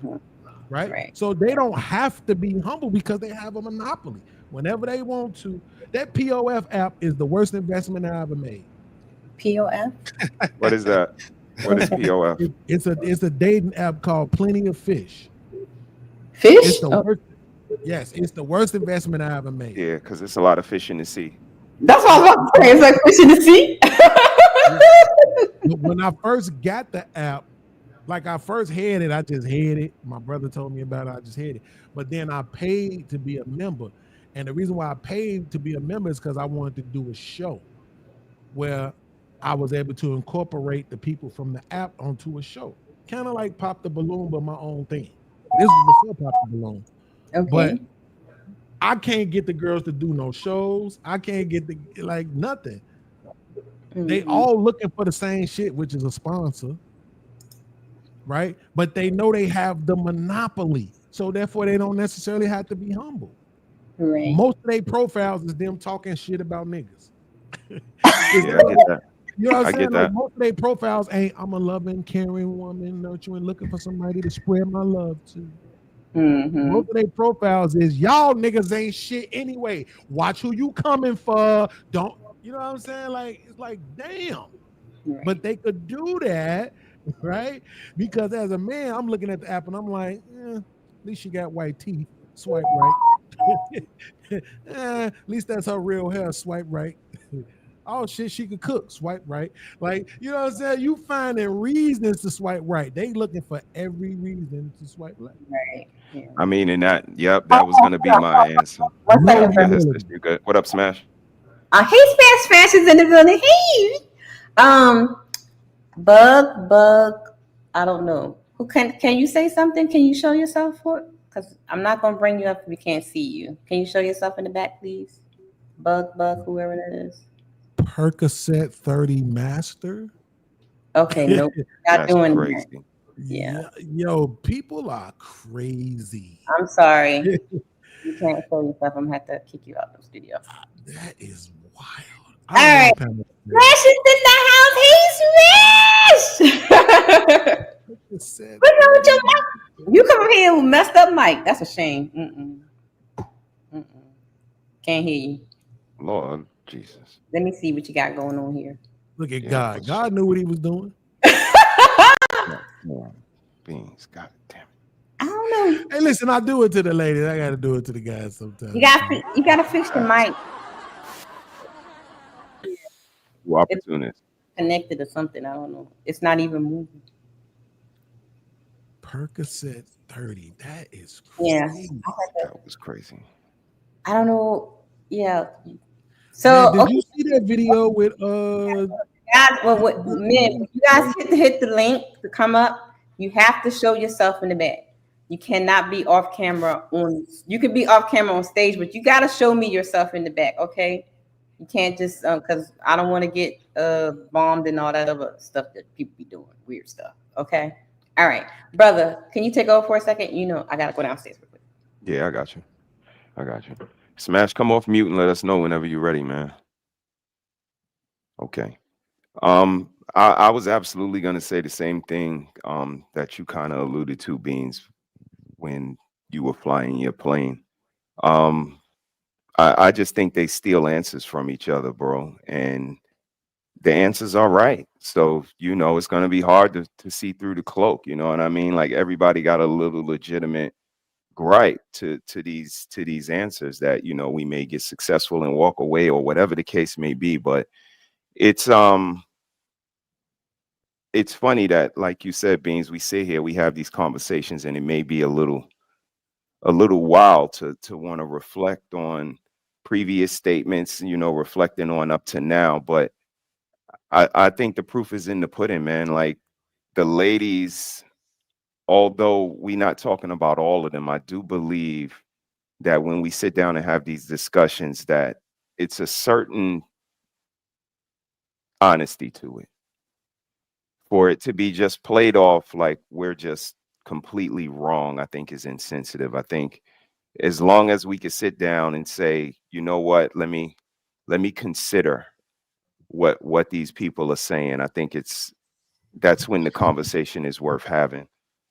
So kudos to you gentlemen for taking the time out of y'all busy schedules to be here. I know sis loves when you guys come and are just able to share. Beans, thank you for sharing everything that you shared. And 83 was a year, man. That's the year I lost my mom. I was 9 years old. And this topic, what would you say to your younger self? Like that's when I kind of set this compass. Like I just want different. Like I don't know how it's gonna turn out, but I know I don't want, to have my kids feel like how I felt when my mom died before she was even 40. Like I wasn't even 10.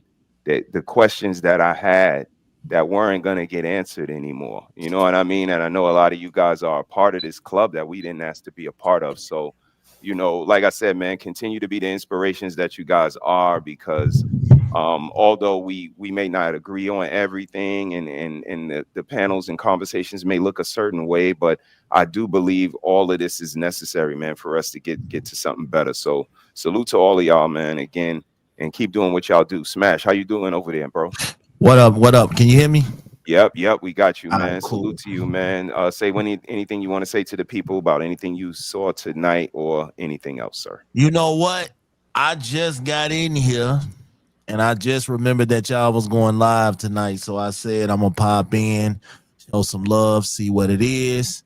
And then, it's always good conversation over here. So this is what the internet needs more of. Good conversation.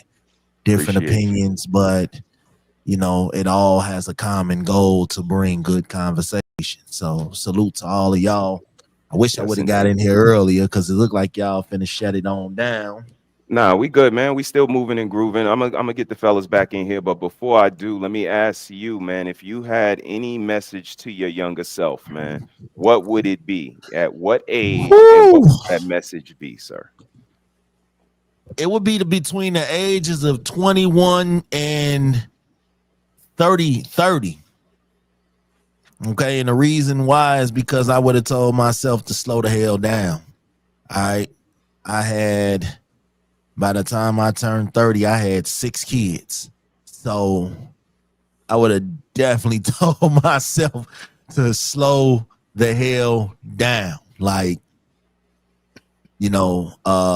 that was a crazy point in my life, and I was moving way too fast. So that would definitely have been my best advice. And I thought about that all day too. Like, yeah, that would be the best advice, to slow down, because I was too frantic, I don't know if I was trying to prove a point or if I was trying to prove something to myself. I don't necessarily know, but I just know at that point it was way too many women and way too many kids and way too many bills. So yeah, that's what they don't tell y'all tell us when we out here creating life, that it's a whole lot of responsibility. And at that age, man, I had to drop out of school. I was in college. I had to drop out of college because I had 2 kids coming back to back a month apart. So it was a lot. So that would be it for me.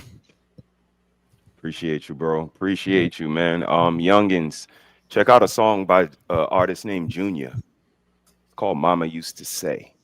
And it's, songs like that. It's coming up with things like that kind of guided us, gave us a bit of a compass. So let's get back to the moral of the story, so to speak. Nino, we're gonna start with you, sir.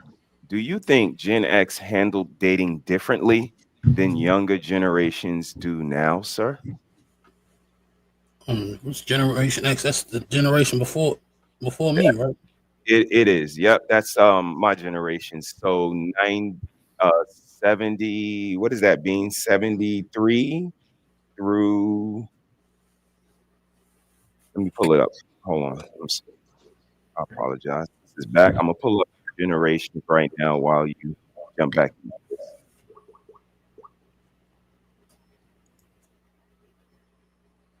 65 to 80.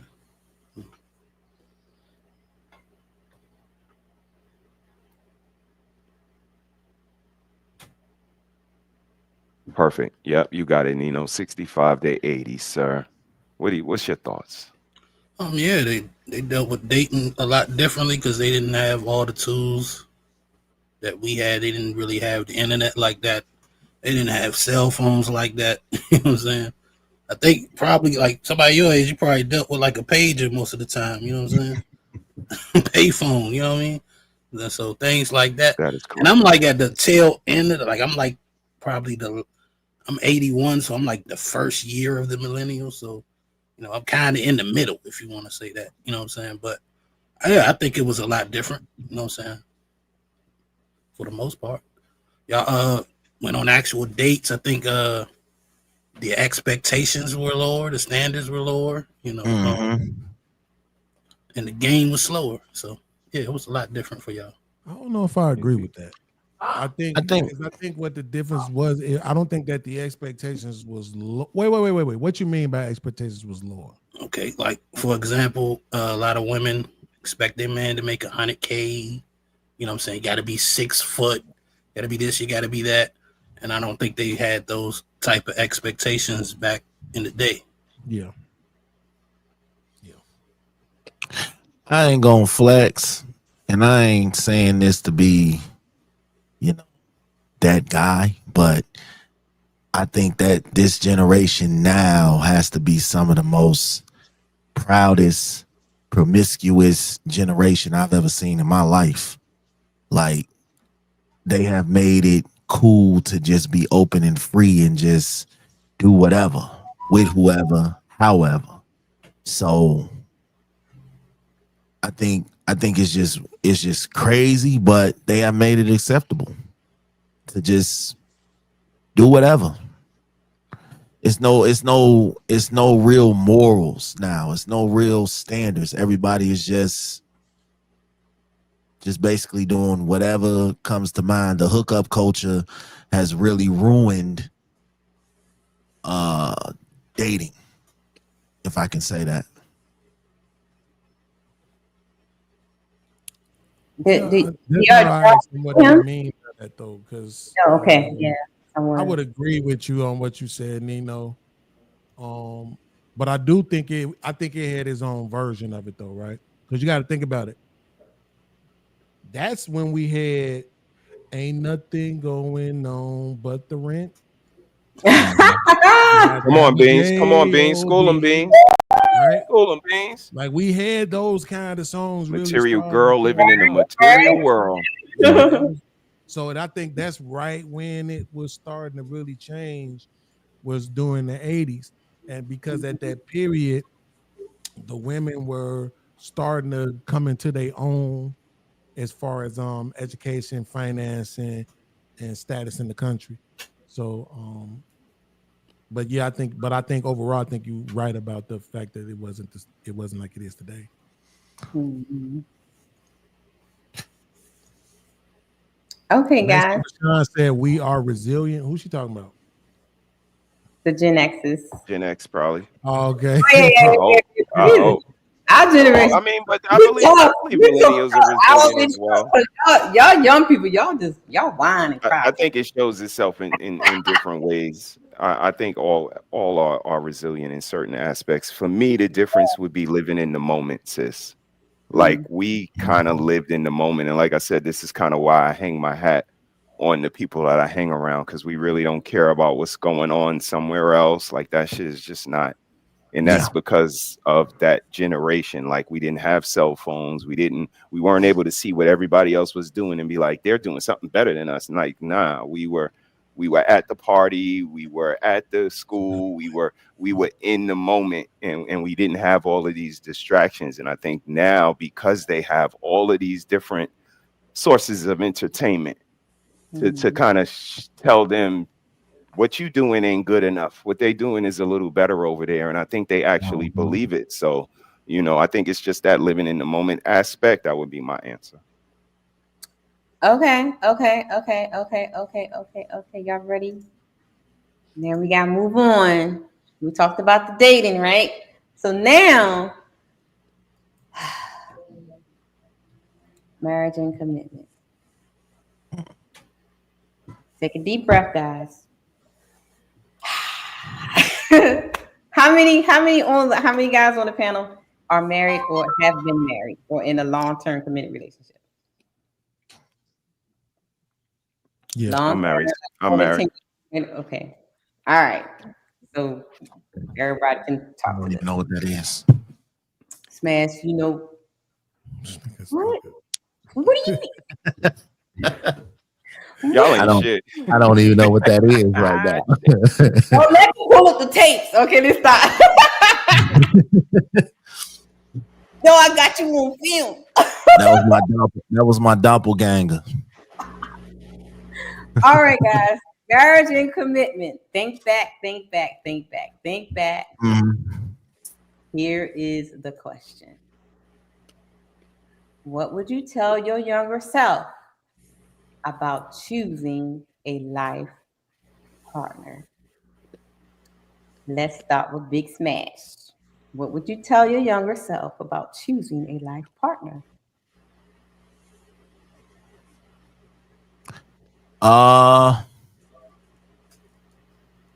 Yeah, that's a tough one. I ain't gonna hold you, cause when I was young, I wasn't thinking about. There was no way in hell I was getting married. So I had that whole mind frame up until I was 33. I ain't doing it. So for me, I would tell my younger self to give love a chance. Because at that time, like I said, them age range, I didn't care about love. I didn't know what it was. I didn't come from a house of love, so I didn't know what love was. So it took me a while and an understanding to get it. So for me, it would definitely be give love a chance. Because I was definitely one of those people. No, don't ask me about commitment. Don't ask me about building a family foundation. None of that shit, because it wasn't gonna happen. So that would be it. Give love a chance, and actually, better yet, furthermore, give people a chance. Because I was shutting down. If I felt like you were trying to get close, I had to get away from you. And so I probably ruined a lot of things that could have been good because of that mentality. So that would be it for me. Nino? I'm all for commitments, but marriage, like when you talking paperwork with the government and all that, yeah, I would tell them to steer clear from that. But if you can find somebody that's willing to be committed and have a long-term relationship, I kind of already was on that when I was about 25. You know what I'm saying? So, if you can find it, keep it. But I didn't find it longer than a couple years, so it is what it is. Okay. Beans?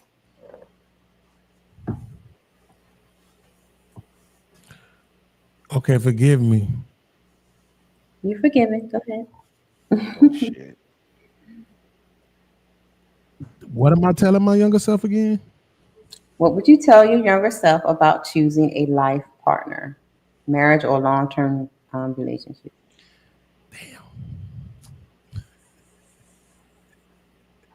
See, every time you do that laugh, I think you're about to do something. Yeah, that laugh is wicked. That laugh is wicked. Here we go. I told you I Let's can't go. I can't unknow what I know. That's a good thing. So because I know what I know what it is, I want my son, mama, and I want my ex. Okay. So I'm telling my younger self, make sure you That's beautiful. Make sure you go meet this chick. You know what I'm saying? Yeah. So Beans, let me ask you this, man, before you finish landing your plane, become a man. polygamist. If the God damn it. Listen. That answers my question right there. Because I was gonna say, Right, even in hindsight, exactly. looking back, you kind of like, these girls wasn't a bad look. So, like why wasn't that able to be worked out? You know what I mean? And it's because you couldn't sit them down and all of my relationships failed for the same reason, because I was broke. Bro, if you give me the bag, I'm still with all those chicks. They wouldn't go nowhere. Facts. I was really a super romantic, lovey-dovey, all Nah. of that. It only went bad because I didn't have no money. And at some point, all of that lovey-dovey, screwing them, making them, I mean, I had the pleasure of being with a narcoleptic. That is one of the most egos. That is one of the most ego. Hell yeah, that's one of the most ego strokingest things you can ever have. Like when you banging a chick and she go, and then, God damn it. And then Dean said, I'm sexing you back to sleep, girl. And then you wake her up out of it. Right, you still going, and she wake up, right back into it, right? Yeah. Why the hell would I ever want, you know what I'm saying, to leave that? But that only goes so far. You know what I'm saying? At some point, every woman want to be able to say, you bought her a ring, you bought her a house, you did this, you retired her. Like they want to be able to depend on you for something. You know what I'm saying? To be able to take care of them, every woman has a little bit of hooker in them. And so because I was never really able to maintain that. You know Let's go. Are we disagreeing? Nah, you know what? That's a wild take, but I agree with it though. They all do. I agree with it. That's some shit. I got married with no rings, no nothing. Standing in there with regular ass street clothes on from Kmart. Mm-hmm. When it was the ring part, we held hands. Facts. Right? Like getting a woman wasn't the hard part. I had a 7-year relationship and a 15-year relationship. So I again, and these weren't no ugly chicks, right? These weren't no bums. So that's what I'm saying. Like the money was the issue, Mr. He said it was. So if I know what I know now, I get to go back to my younger self and say, look, bitch ass nigga, go get the fucking bag. Stop doing dumb shit. You worrying about the wrong shit. Go get this money. I understand. This me arguing with my young self. Shut the fuck up. Look, I get it, dumbass. It's me. I'm you, motherfucker. I understand what you're saying. You don't want the woman to love you because of what you got or what you could do for her. You want her to love you for you. Well, listen, you getting them while you broke, dummy. So they obviously love you for you. But they all have this inclination to want a man who could do some shit for them. They want to be able to brag to their friends and say, girl, look what he did. So stop worrying about whether or not they love you for real. They do. Okay. But you got to go get this money. Now, what you gonna do is before I knock your pussy ass out, what you gonna do is 1995. You're 18 years old. You're gonna go take this fucking GED test because we dropped out of high school. So you're gonna go take this GED test so you can go your ass in the military and be out by 99 so you will miss the 2001 bullshit. Okay? You will be out by 99. What that's gonna do for you is later on down the line, that's gonna get you what's called wake up money. Right? Because you're gonna tell them your ear be ringing and your back be hurting, and they're gonna give you $4,000 a month. So now you've secured that money to be able to take care of this lovely baby mama and this lovely girlfriend that's coming your way. Now, I also need you to learn all of the tenements to polygamy so that you know exactly how to speak this shit with confidence so that you can get both of these girls to come into the fold, because these will be the only two you will ever need. Yeah. Okay? Man, goddamn. Hey. Also, I need you to go kick our girlfriend in the stomach because she's pregnant right now. With this other nigga. Wow. She pregnant with this other nigga kid, and we don't want her to have those kids. That's I like that. I like that. That's a good one. No, you do not like that. Listen, I definitely. That's a good one. I forgot you said we. We do not condone it. No. They don't know what the fuck they're doing. I take that back. I completely forgot that we going back in the past. So I need you to catch up before she get pregnant by this. Yeah. Yeah, Okay, there you go. I Okay. I can agree Grand with. Rising, Grand Rising Queen. I can agree with that. So now I'm good. Now I'm sitting on the pounder today, and I'm like, "How are you doing, Pettigrew? Welcome to Zamunda." I agree. That's These some are real my- shit. Lord have mercy. these are my rhymes. That's some real shit. Real talk. Trend, what are your thoughts? What was the question? I forgot. Y'all done got me. God damn it. What would you tell your younger self about choosing your life partner, Trend? Real talk, for real. Mm-hmm. I would No, tell I want myself you to that lie to me, Trend. Lie to me. Yeah. I can. I can whip it up. Trust me. I No, can no, whip lie. I want the truth. I would tell myself to not have a kid without being married and do it the proper way, right? And raise my kid in a unit, mom, dad, kid, right? And I would do it that way. I tell myself to slow down. Ain't nothing out there in the street for real. You're wasting time. Lock in, focus more, hit the books harder, right? Instead of having to make crash decisions to do some autocorrect in your life, right? Swinging the pendulum hard the other way to correct some shit you did on the other side. Yep. And pretty much when it comes to the relationship and long-term commitment stuff, that's pretty much what it turned into. Me actually locking in and not having a kid out of wedlock, doing it the right way, being married, being with the woman, having my kid, house, family unit, and just living the life, living and playing the game we call life together, and being, because that's what plays my mind today. Sometimes, like I don't regret having a child. I think the way that I did it is where I have an issue with. I did it the incorrect way. I lived my life so wrong that I did it the wrong way. Regardless of what I knew to be true in the back of my mind, I got caught up so much in my own bullshit, in my own way, that I actually dented my life having a kid outside of wedlock. And I hope I'm not denting my child because her mom is not here with her every day, if that makes sense. Mm-hmm. Yep. Nino, Smash, did you answer the question? So it's on brother now, right? What would you tell yourself about choosing a life? Yeah, I probably would just double down. This might sound mean, but you can ask us, you can ask brother. Make sure she's aesthetically pleasing in the face and her back ain't big. That's what I told myself. 16, 17 years old.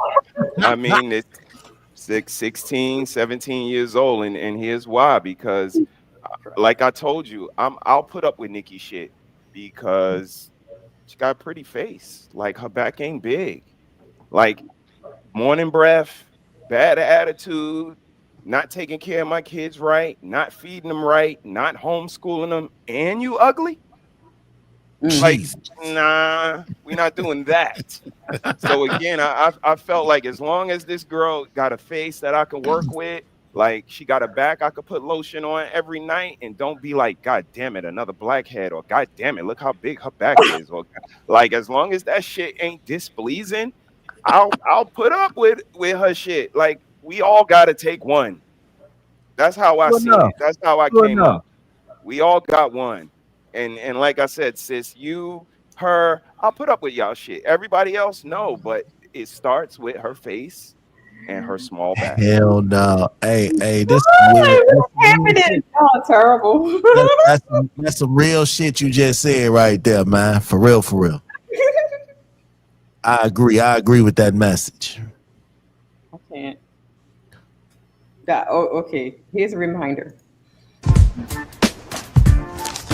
Don't forget to support the Paper Towel Fund on Cash App, Red Lipstick Vibes. Don't forget to support the Paper Towel Fund. We are $50 away from our goal. So please hit the Cash App. So we're going to leave the family and relationships alone for 1 second. we're going to talk about something else. But first, let's listen to the video from the OGs have to say about marriage, and then we're going to get into street life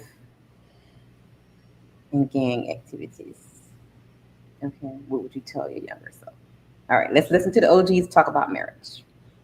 And shout out to my OG dad. Those who have a membership, put the OG dad emojis in the chat. And you see OG dad on the screen. Okay, here we go.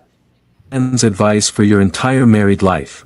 I've sometimes told married couples, I'll give you one sentence of advice for your entire married life, even if you're married for 50 years. Be quick to ask forgiveness and be quick to forgive. That's it. I said, now go. You can live with that for the rest of your married life. That's not find yourself a good mate and be compatible as you can. Love is compatibility. You have to love what your woman do. She got to love what you want. You like to do, and y'all got to do things together, grow together, enjoy each other. Materialistic thing like buying her jewelry and stuff. That's not love. That's just being materialistic with your woman. But be realistic with her and take her for what she is, and she take you for who you are, and y'all get along real good. I got married April 6, 1950. I was 20. My wife was 18. She died when I was 86. 66 years of marriage to the same woman. And the reason I stayed married to her that long was she looked at me and said, look at me, Ricky. What do you see? I said, oh, I see a pregnant wife. She said, no.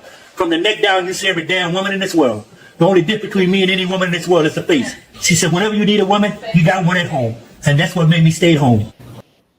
Before we get to OG Dad, what do y'all think about what was said in the first part of this video? Yeah, I can contest to that. Like, you gotta have the memory of a goldfish. I'm gonna be honest with y'all.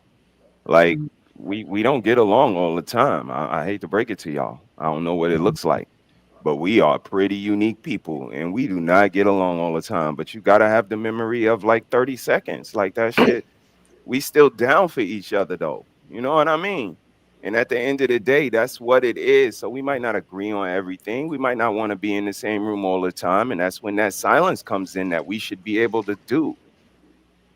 You know what I mean? So it's the memory of a goldfish. And if you ain't got that, you ain't ready to be married, because you're going to be harboring and tallying and keeping score and remembering what they didn't do. And that shit is, maybe you do that for somebody you don't like, but when it's the person that you signed on to be with, like that shit ain't nothing. Like, let's get past that so we can get on to something different.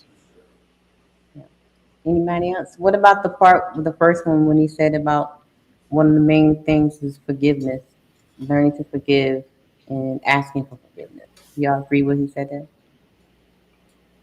Fuck no. Oh, God, okay, why not, Smash? Fuck no. Listen,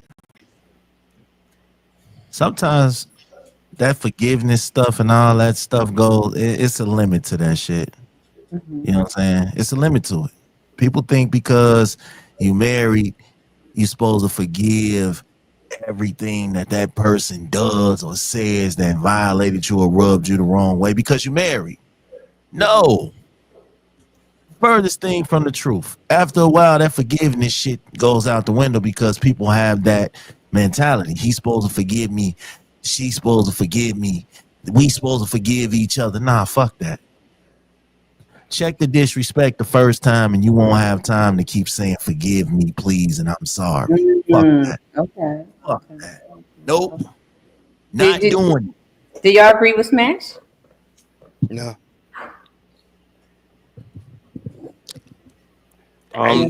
To a degree, because I believe an apology is changed behavior. So I do agree with him to the point where he say, you know, I'm sorry's and shit kind of wears thin. Like that's just words. Yeah. But if your behavior doesn't change, then that wasn't an apology. But you know, that's on us. We got to have, you know, standards. Like you can do that once, but if that behavior don't change, then we got to have a conversation about something. So, you know, that's definitely to the individual, but I would definitely agree to a degree. Yeah. Cause it's just empty calories at this point. You're saying sorry because you feel like it's gonna change the situation, but your actions don't follow behind. You still want to say, oh, I'm sorry I cheated. And then next day, Not even next day. You straight for 2 weeks and then you back cheating. So was you really sorry, or you sorry that you got caught? I ain't speaking. So fellas, let me ask y'all, what do y'all consider an apology? Do you consider it, the I'm sorry, or do you consider it something different?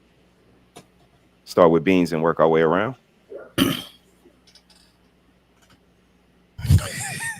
Oh, here we go. I know it got to be something dirty. Yeah, it got to be something dirty. I'm here for it.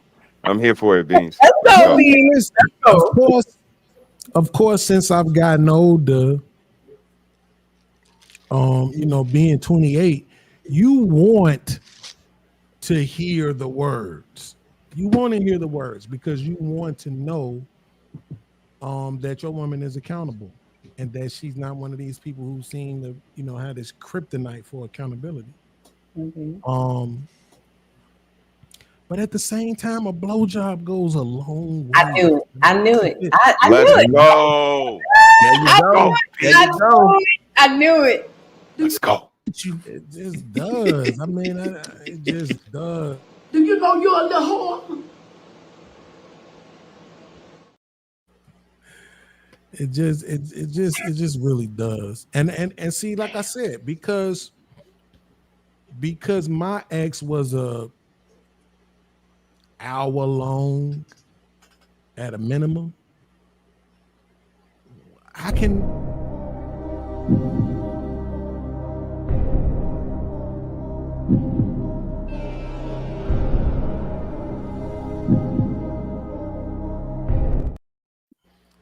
What you mean she was an hour doing it or receiving?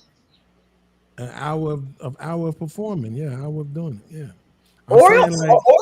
Lord, Or Jesus. everything? Yes. No, that's Oral. right. So I'm saying, why wouldn't I want that as an apology?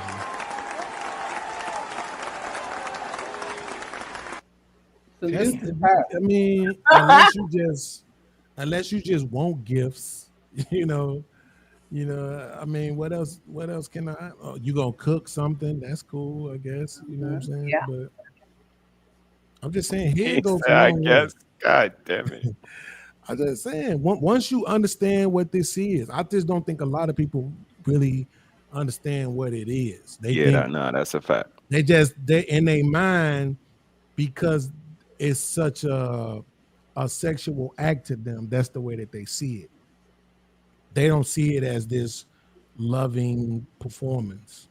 You know what I'm saying? So what outside of you even saying the words, if my woman came to me and was like, babe, I could tell you I'm sorry, or I can give you some head, I'm gonna take the head. So why would I sit here and pretend? You know what I'm saying? Like Let's the go. words, especially this is what my ex used to say. I don't want to say I'm sorry all the time for shit I know I'm gonna do again. Mm-hmm. Okay, cool. But you will give me some head for some shit that you know you're gonna do again? I'll take it. Okay. But after a while, that's gonna wear off too. How about when that? we 80. That's gonna wear off too. When we 80. Nah, I mean, It's a good point, Smash. sometimes That's a good you get numb. You'll get numb off that too. You know what I'm saying? If you have steak for 30 days, eventually you won't get tired of having steak. Who has steak for 30 days? That's the I'm point. just saying. Right? I'm just Like, saying. I mean, I hear what he's saying, only Beans, because I'll analogize it to crying. Like I got a house full of girls, and sometimes they kind of use tears as a weapon.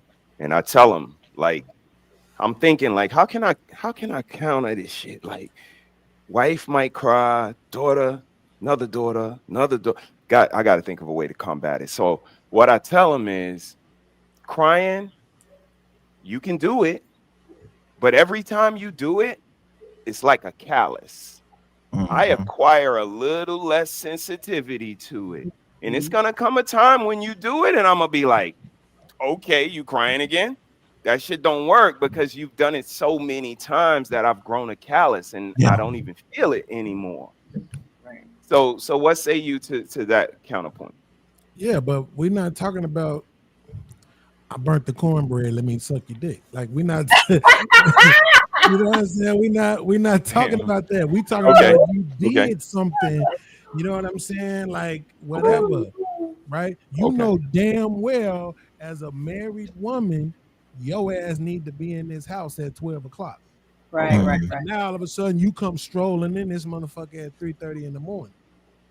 And I was with my girls and it went over a little bit longer. I'm saying, but you don't put me in this situation. But baby, you know what? You ain't never did nothing wrong, girl. This is crazy. Yeah, okay, now I ain't messing. Yeah, now that's where he loses me. You know you're the whore. You But ain't did nothing wrong. I ain't gonna hold you. That's not always gonna work though. It's not always gonna work. It might work Steph Curry numbers 90% of the time, but that other 10, huh? 90% is a fucking lot. What do you think like that? I'm just saying it might not always work. You might have a motherfucker who already fed up. They already. Let's see what the other fellas think. all- Fellas, what y'all think? Nino, Trent, what y'all think about this scenario y'all hear us kind of describing? Nino, start with you. I'm more stuck on like what is she sorry for? Like that matters a lot. But overall, I think the I'm sorry is like the contract. I'm more so looking for the fulfillment of the contract. Otherwise, it's just words on the paper. So if she just saying I'm sorry, but she continues the same behavior and she not action sorry. a week later, she's not sorry. So those words mean nothing to me at that point. And if she changed the behavior but never says sorry, I'm more appreciative than that. I don't need the words, I need the action. So that's kind of how I look at that situation. But Okay, that's and why now I let's think go that's to a great Sloppy in here. question. Yep, But you that's got why it, I Beans. think that's a great question that he asked. What is she sorry for? Because that's what I'm saying. We're not talking about like burnt the cornbread. We're talking about something that puts you as a Major stuff. Okay. how many things can women do to put you in a vulnerable state where you feel like you need an apology? You need them to be accountable about something. Most things that they do, we brush off anyway. So that's what I'm saying. If it's something that I feel like it requires you to take this accountability on, it's something, right? And are you leaving her if she don't? Probably not. So that's what I'm saying. Like, but we know how hard it is. Trend is what's your culture? Trinidadian. Okay. Would you say that? And I don't want to mess it up, so I'm just gonna say, would you say that women from Trinidad have a problem with accountability the same way? Yeah. Okay. Yeah. So you had the same experience. So now, what different are you just gonna keep replacing women? Right? Because none of these motherfuckers don't want to take accountability. It's more than even getting yourself in a position to say I'm replacing a woman every other month, right? Every other month I'm not replacing a woman because I'm not engaging with a woman or spending that enough time. Because day one you start seeing the bad behavior, you already know this it's gonna be a stab and go, right? I'm in and out. I'm not investing that enough time till we end up in a scenario where you emotionally invested. So you're looking at how like what you did was fucked up. And you sitting there like, well, you're not gonna apologize or you're not gonna feel some type of way about it, right? You got to be a little bit more proactive in areas like that. You know, because at the end of the day, your investment is gonna be your heart and your mind, your soul, and your body and energy. Absolutely.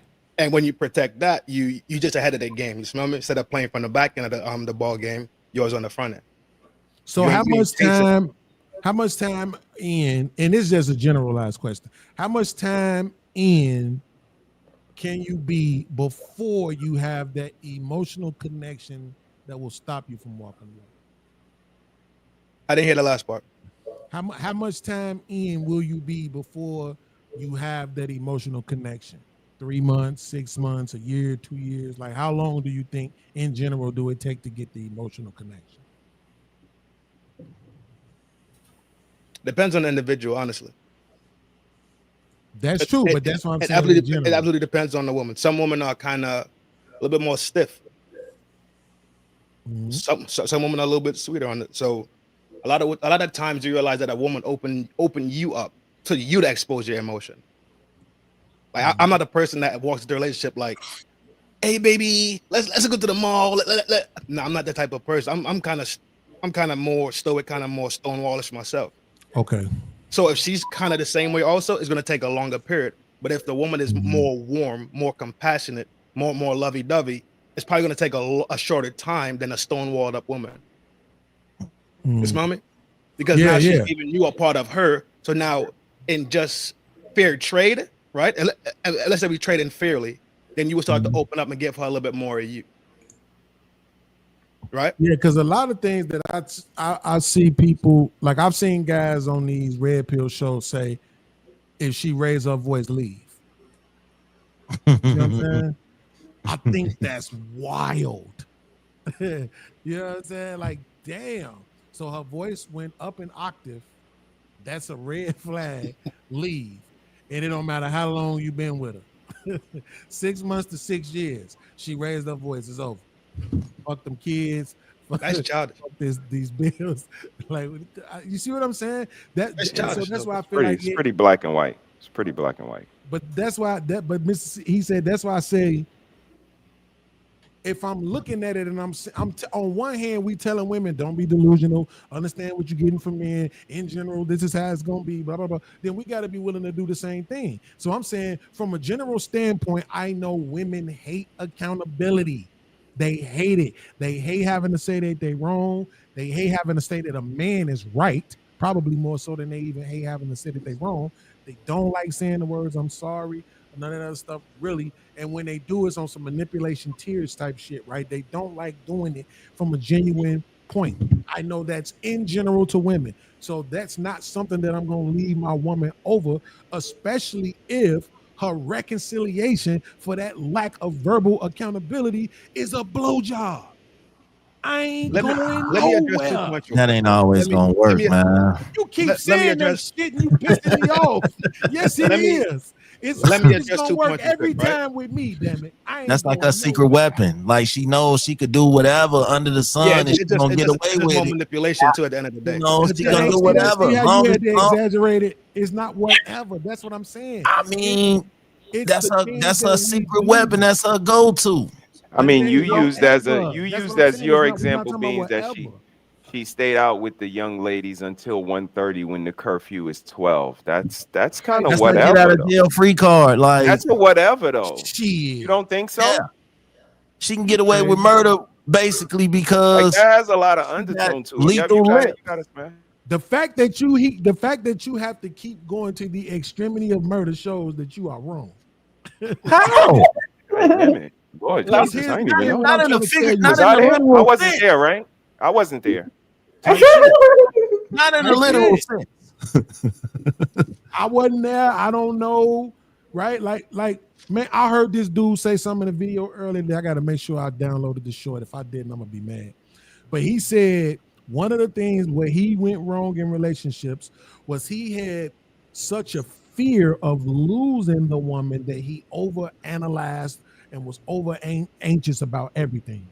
Fear. Right? And Fear. I was that guy as well. Like, I know you get off work at 3:30. Even with traffic, I know it takes you 17 minutes and 42 seconds to get home. Fear. So if you not walking in that door within a 3-minute time lapse between that 3:30 plus 17 minutes and 42 seconds plus the 3 minutes, when you get home, it's about to be an hour and a half of me questioning you. So my question would be, Beans, what's the fear of? Are you scared of you or her? It's abandonment. It's abandonment. My question again, you or her? You or her? It's abandonment. I'm afraid of her leaving. And who is that? That's a you thing. That's your fear. That's not actions that she showed you. That's not her behavior. That's not her demeanor. That's all you. So no. don't you I'm think saying that. That's what I'm saying. I'm acknowledging that this is what's going on inside of us. Right. A lot of us. Right. Absolutely. Yeah. A lot of us. This is what's going on inside of us. Right. Yes. So that's what I'm saying. Me having that knowledge and me understanding that, I'm now going to say, okay, I'm in a relationship with a woman. It's like I said, she's supposed to be at home at midnight. It's 3:30 in the morning. She comes strolling through the door. And the best that she could offer me, right? How do we alleviate that fear besides head? How do we alleviate that fear as men? Okay. You don't. Thank you, sir. That's the thing about it, is that people think like, oh, you alleviated. You don't. You learn. Yeah, you know how to deal with it. Yeah, you do. If That's it's all it is. your issue, your problem, if it's your issue and your problem, you do what you need to do to fix it. Because let's say this relationship don't work and it fracture, right? Due to your abandonment fears or whatever the case, or whatever internal issue you got going on. You don't seek out that help and that remedy to that one. You're not going into the next scenario healed. You're not going into the next scenario better. You're just gonna bring the same result will be the same. You're gonna get the same result though. Yeah, I just don't think. I think when people say, if somebody tells me that they had a fear and they don't have that fear no more, I just don't believe them. I think you learn how to overcome things. You learn how to deal with things. We learn how to accept things, right? Imagine as Black folk, we lived in a country where we knew at any moment we could be hanged. But we learned how to deal with it. People still went outside. They still went to work. They still went to the grocery store. They still lived their lives, but they had that fear. For some people, they learn how to not let it consume them, but that don't mean it ain't there. And that's what I'm saying. The abandonment issue that I have, it ain't going nowhere. It's going to be there. But once I take ownership of understanding that that's me. So when my woman so happens to stay outside past the time that we agreed for her to be home, I can't spend the rest of the relationship mistrusting her, right? I have to accept the fact that, man, they was having a good time. It went over a little bit further than it did. And I had to let her come home and suck this dick. Why would you have to accept that, though? That's the issue right now. Is Why would you have to accept that, though? Let's go, fellas. When Buddy in the first video we watched, Buddy said you have to learn how to forgive and ask for forgiveness at the same time, right? Right. What he's really saying is what you have to measure yourself so properly that your mate gets the same grace that you want them, the same grace that you have for yourself, because you comprehend you better than nobody else, right? The same grace you have for you and how you understand you, and you make mistakes and you fallible and you might fuck up sometimes. He's saying use that same ruler to measure your mate with, because then you have grace and mercy for your mate, so forgiveness will then become easy for your mate. That's what he was saying in the first place. It wasn't all these other caveats and all these other things that got interjected into the conversation. Simply said was learn to ask for forgiveness and also be as fast to forgive. It was 1 and 2, and it was back to back, right?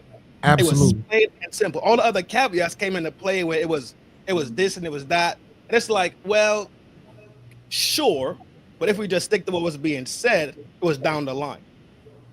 So Buddy in the first video is absolutely correct. If you're in a long-term relationship, or you're in a relationship and you want it to be a long-term thing, a life thing, a wife thing, a husband thing, it's just a simple tool. Like he gave you a simple words of advice that you could put in your toolbox to get down the road. To me, it was just cut and dry like that. Yeah. Nah, that's a good point. That's a good point. Anybody else before I finish playing the marriage clip? Nah, thanks, fellas. Thanks for sharing, man. You got it, sis. All right, here we go. Y'all hear my daddy. Me and my wife never lived together. We was married for 47 years. We were together for 5 years. So how did you get to know her? Y'all like spent time with each other, and that's how you got to know her? I got to know her by in school. Was in the same class. Start talking, and went from there. So how did you know that she was like the woman that you want to marry? It was right there. Wait, what you showing the daddy? It was right where? It was in my heart. Okay. Do you not know? Do you not know is what you make out of marriage? If you love one another, it's gonna be there. If you don't, it's not gonna be there. Once you start talking and you start arguing and fussing and going on, cut it. You're already messed up. Because you're arguing with your woman before you get married. What you gonna think when you get married? Yeah. One thing I believe in when I got married to my wife, she was the woman and I was gonna take care of her. And I never had one of her work. No, you still gonna take care of the kids and I take care of you. And we done that for 47 years. You trusting your man, you trusting your woman, ain't no big issue. If you got a problem, sit down, talk about it, not screaming, hollering, and all that. Sit down like civilized people and talk. Let's nip this in the bud now.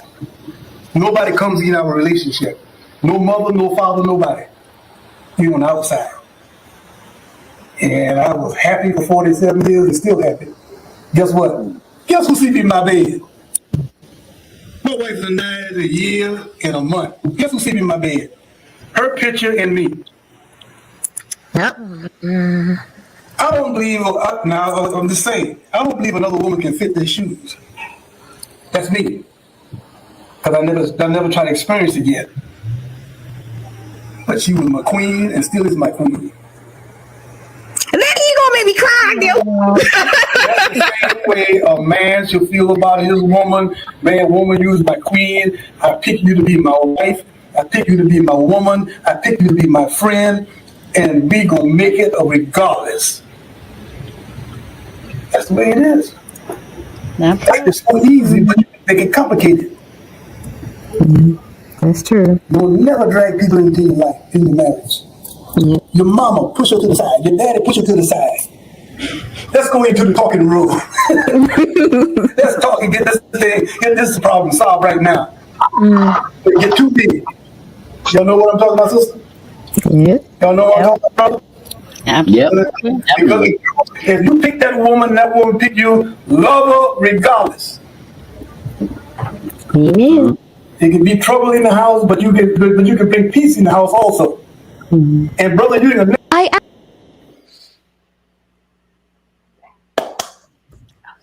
Brother Key, take over.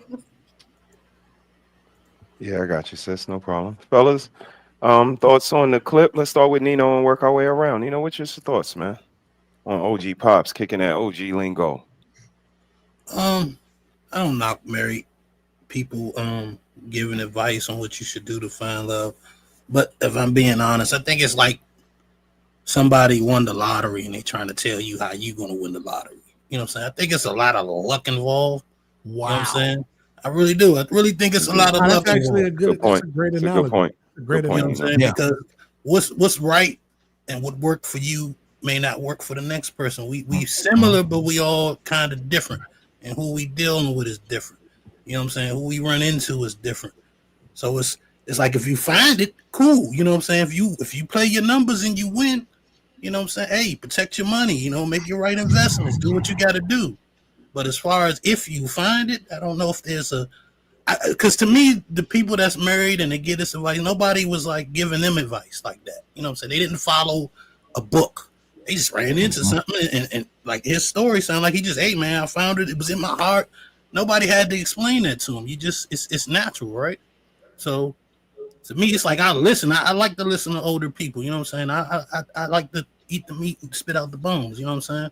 But at the end of the day, it's like you won the lottery, my guy. You know what I'm saying? Everybody ain't gonna win. Mm-hmm. It's a great analogy, sir. Great analogy. Beans on you, man. I mean, I can't come behind that. Hey, yo, pause. That was analogy. crazy. That was wild. And listen, man, that man said, was wild. that man That said, was wild. eat the meat and spit out the bones, and you didn't say pause. So I That's don't true. believe it. Yeah, that's true. This is why y'all gotta stop True, playing yeah. that game. Y'all gotta say it on some shit.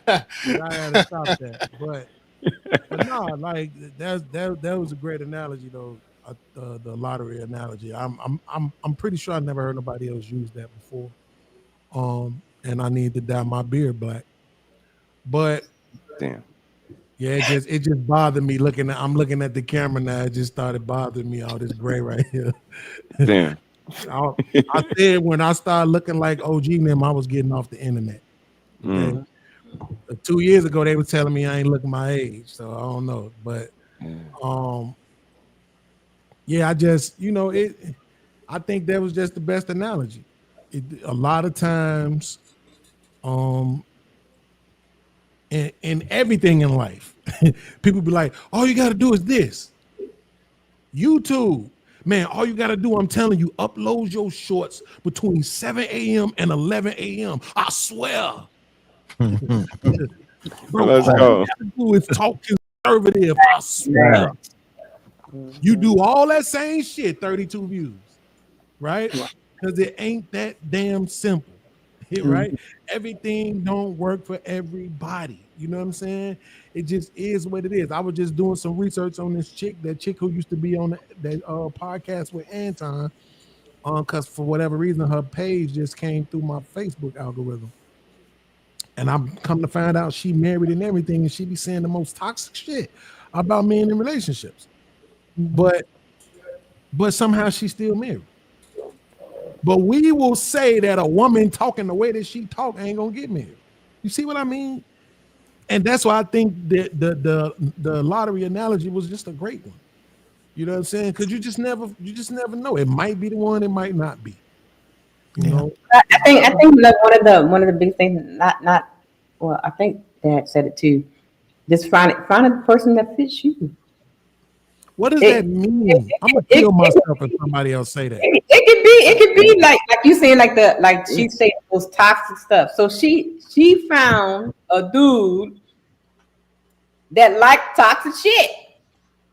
I guess he found a dude that like, because you have like sometimes when we see women to be all ghetto, you be like, oh my God, you would never find, or even when we say the big back bitches don't get a man, and next thing you know, they got a man and married. No, they be married for real. That's what I'm saying. Yeah, they be having rings. Right. That's what I'm saying. So it's all about finding the person that fits you. Yeah, but even that is the lottery. That's I know. I'm not disputing that. I'm just saying, when you made that naturally, like she's the most toxic person, but two toxic people together, they just fit each other. I'm gonna tell you, the one I never want to hear again is Equally Yoked. The next time I hear that shit, I might strangle somebody. So let me ask you, Beans, when you see a movie like Batman and you see Harley Quinn and Joker, right? Do you think that everybody, like even a crazy person, has another crazy motherfucker that's willing to kind of like just sign on with them? Like, what do you think about scenarios like that? Yeah, but remember, so I don't know the comic book story. I just know what happened. Okay. In the movie, she didn't start off like that. Right, she was his therapist, psychiatrist. You see what I'm saying? So he kind of like exposed her to this new idea, new way of looking at things, and so she kind of like adapted to what he had going on. Okay, so stay right there, Bean. So how different is that than Shahrazad Ali saying that women progress to a certain mentality until they put they wheels to a man that gives them a certain elk, and then they can say that they've matured and crossed that threshold into womanhood. But as long as they're operating under their own volition, flying their own plane, they ain't gonna get too much altitude. What say you, sir? You can't use college words with me anymore. Oh my one of those. God damn it. Do you know you're a little whore?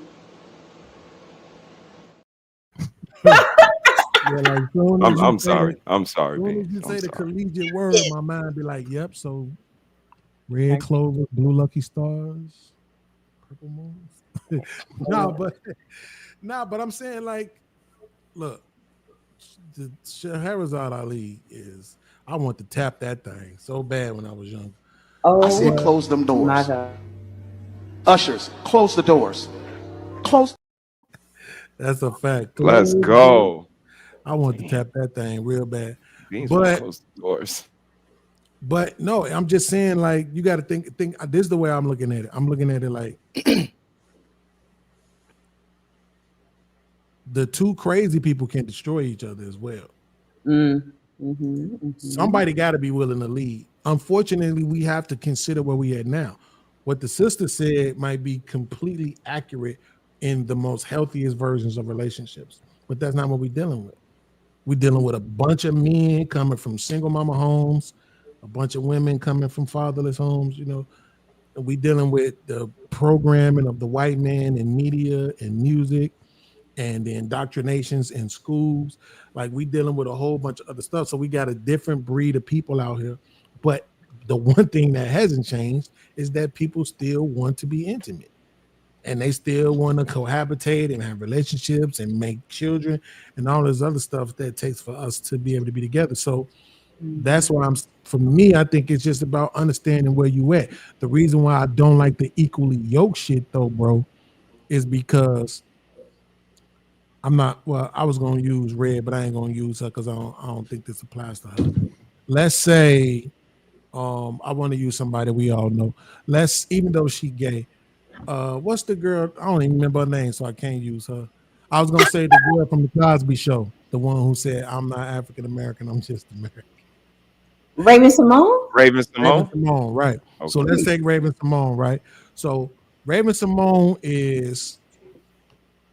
she got a job, she make median income, she make $49,240 a year. Hey, and she meet this man, and this man is a whole millionaire. Somehow they equally yoked. Flip the script. Raven Simone is a millionaire, and she meet this dude that make $40,000 a year, $49,240 a year. Somehow they not equally yoked. It just you can't make this shit make sense. I mean, no, you can, because you did earlier when you said they don't have to be humble. Again, a humble person would understand reality and that we both bring a certain quality to the table and we can kind of like cohesively exist versus equally yoked. But if they don't have to have this humility, they can operate however they want, like you said earlier, right? Well, that's understanding it. That don't make it make sense though. It's stupid as hell for you to say that if a rich man get with you while you broke, y'all equally yoked. But if you get with a broke man while you rich as a woman, somehow y'all not equally yoked. It's just the dumbest shit ever. And that's why a lot of I don't want equally yoked. In my relationships, I was the comedian. I don't want no. I made a short about this the other day. I don't know about y'all. Maybe y'all fellas could say this. Do y'all like goofy chicks? Yeah, with a sense of humor. Yeah. You do? Well, there go one for y'all, ladies. Thinking they can understand, you know. I like somebody I can laugh and joke with. Not can laugh. I'm talking about the one she trying to be funny. She want to have the jokes. And I'm cool on that. I'm cool on that. Yeah. See, this is why I got to get my ex back. I got to kill this nigga she with. God damn it. Because she what? Lord I'm just Jesus. saying she was perfect, even though she wasn't. Like, I was the funny one. So when we hung out and shit, I was the funny one. I was the comedian. It wasn't like she couldn't make me laugh, but it wasn't her job. She wasn't trying to be the comedian. You see what I'm saying? I was the funny one. You know what I'm saying? I was the blunt roller for a long time. She didn't even know how to roll blunts and shit. Right? I was the drink maker. Let's go, Beans. Teamwork makes the dream work. Did you try to teach her any of these things? No, she learned, right? Oh, okay. She learned by being in my presence. You see what I'm saying? She learned, but it's just like cooking was the thing that she did. Let's go. You see what I'm saying? I didn't try to be the chef. I would say, hey, these are the things I want to eat, and I'll go buy that shit, and then she cook it. I didn't get in the way. That's why I'm saying what the equally yoked don't mean. If we're supposed to be equally yoked, then why do these men keep saying they don't want no masculine woman? What ain't y'all supposed to be equal? God damn it, Beans. Beans, you're going too deep for him, Beans. Don't do that, Beans. Beans. It's only Wednesday. Beans, it's only Wednesday. They not ready for that. Sis, what else you got? He got a good point. They not ready for that. Equally yoked don't mean what people think it means. Equally yoked to me is I'm masculine, you feminine. I'm a little bit taller, you're a little bit shorter. Right? I'm a little bit less cute, you're a little bit more. So you under the opposites attract act. No, he's under a complimentary. Like, it sounds complimentary to me. Symmetry. Like, there's a certain symmetry that comes from our relationship. Y'all opposite, but y'all the same. No. What? No, hell no. Do you know you're a little whore? I'll put you. My hands are up here. I did not do that. Those my hands. I like those action are movies. my hands. Do you know you're a little whore? I like action movies. My girl liked underworld. Y'all like opposite the things, dinosaur but shit. this is what I've been saying. That's why I said opposite track, like you can say that. Yeah. My That's girl's balance. psychopath, and I'm a regular dude. I used to want to watch sports, and she would say, Wait, "Cut say that that shit again. off." She would say, "Cut sports off," so I could watch Law and Order SVU or a horror movie or something where there's some deletion or blood or Right. murder. That's so. killing. So it. my And it's question like, is, did you do it? hell no. He said, no. "My girl is the psychopath, and I'm a this is- regular dude." That's James, a this is fact. why I say they all are the same. I'm just willing to put up with they shit. Like Right. Sis and Miss, they don't want to see nothing but who died. Like Right. Sis want to know, is it blood? Is That's it a fact. like Sis? No, I'm just watching regular movie tonight. Sis, nah, brother. Leave me out on that one. Like, okay, Oh, okay. God. But again, son, like them, I'll accept it from them. From everybody else, I know that's a ticking time bomb waiting to happen. But for them, like they got me, she got OG Dad, like Sis got a community, like Nikki got a community. It's like I'll take it from them because I know they got these certain parameters that we can keep them. You know what I mean? But other chicks, they don't have that, and they also have niggas that celebrate what they do. Like, don't tell them to stop. Don't tell them don't do that. Like, you know what? Let me just. Ooh, that's wild. So again, Sis, shout out to you, man. But you also got a pretty face, and your back ain't that big. I love you, Sis. You know that it's small. You know that you fun size. You gotta do That's out my here, sis. man. These guys out here trying to live up to this red pill shit. Y'all gonna be some lonely, bitter Yeah, that's ass crazy niggas, work. bro. It's crazy work. Some stuff that you not gonna be able to avoid, and that's the stuff. It's that 80-20 rule. That's the stuff you got to put in that 20. You ain't all that either. You not perfect either. You know what I'm saying? Like you just gotta accept that shit. We think we the coolest. I think I'm the cool. I think I'm the best podcaster ever. My numbers don't say that, but God damn it, you know what I'm Beans. saying? I thought I was the best boyfriend ever. I did get 15 years out of one, 7 out of another one. And I got 7 out of a light-skinned girl. So I mean, I'm just saying, like, but at the end of the day, guess what? You still have to accept the fact that these are women we talking about. We're gonna tell the women, y'all emotional and we logical, but you're gonna come on the platform and say, but if your woman being emotional, you need to leave. That's a red flag. You said it was emotional. What Yeah, the that's fuck her. That's you her. talking about? How is it a red flag for her to be the thing that you said she's supposed to be? No, I'm not leaving for that. And then on top of all that, when she do too much of it, she gonna come back and bless me with the tonsils. Man, kill yourself. I'm not leaving no woman. Damn it. So basically, he's just saying it's easy breezy as long as she offering the throat. And that's You keep going there, but that I mean, you said get away with murder. I ain't she can't I ain't talking about murder in a figurative sense. I in know a literal that's what I'm sense, saying. but I'm trying to think of Deletion. she can't. I can't come in the crib and catch up with the next nigga, and then she make it all right by giving me some like that. No, we not saying that. We talking about this shit that I like where this is females going. do. I like that. You know what I'm saying? We just talking about the way that they be acting, the way that they be talking. Sometimes they be disrespectful. You know what I'm saying? We get into it. I should have never got with your weak ass anyway, weak ass nigga. All right, I'm gonna leave before I choke the shit out you. Boom. I leave. She texted me 2 hours later. Where you at? You need to come home. I come home. She waiting in the lingerie. nah, Chief. You know what I'm saying? She meant that I shit. mean, Bro, she meant that shit. Damn. She meet me meant at the door. Sis, I heard you got As soon as something I about open the door, gangsters and she right shit. there. Let's go. Let's get to the gangster Oh, shit. you I know we gonna talk about the Beans about to throat cook. and the lingerie. What Yeah, I happened? heard, yeah, heard something about throat, all that. Shit. It's Okay. just Thank y'all, fellas, for y'all time, man. We appreciate y'all. Hit the like button, subscribe, and share.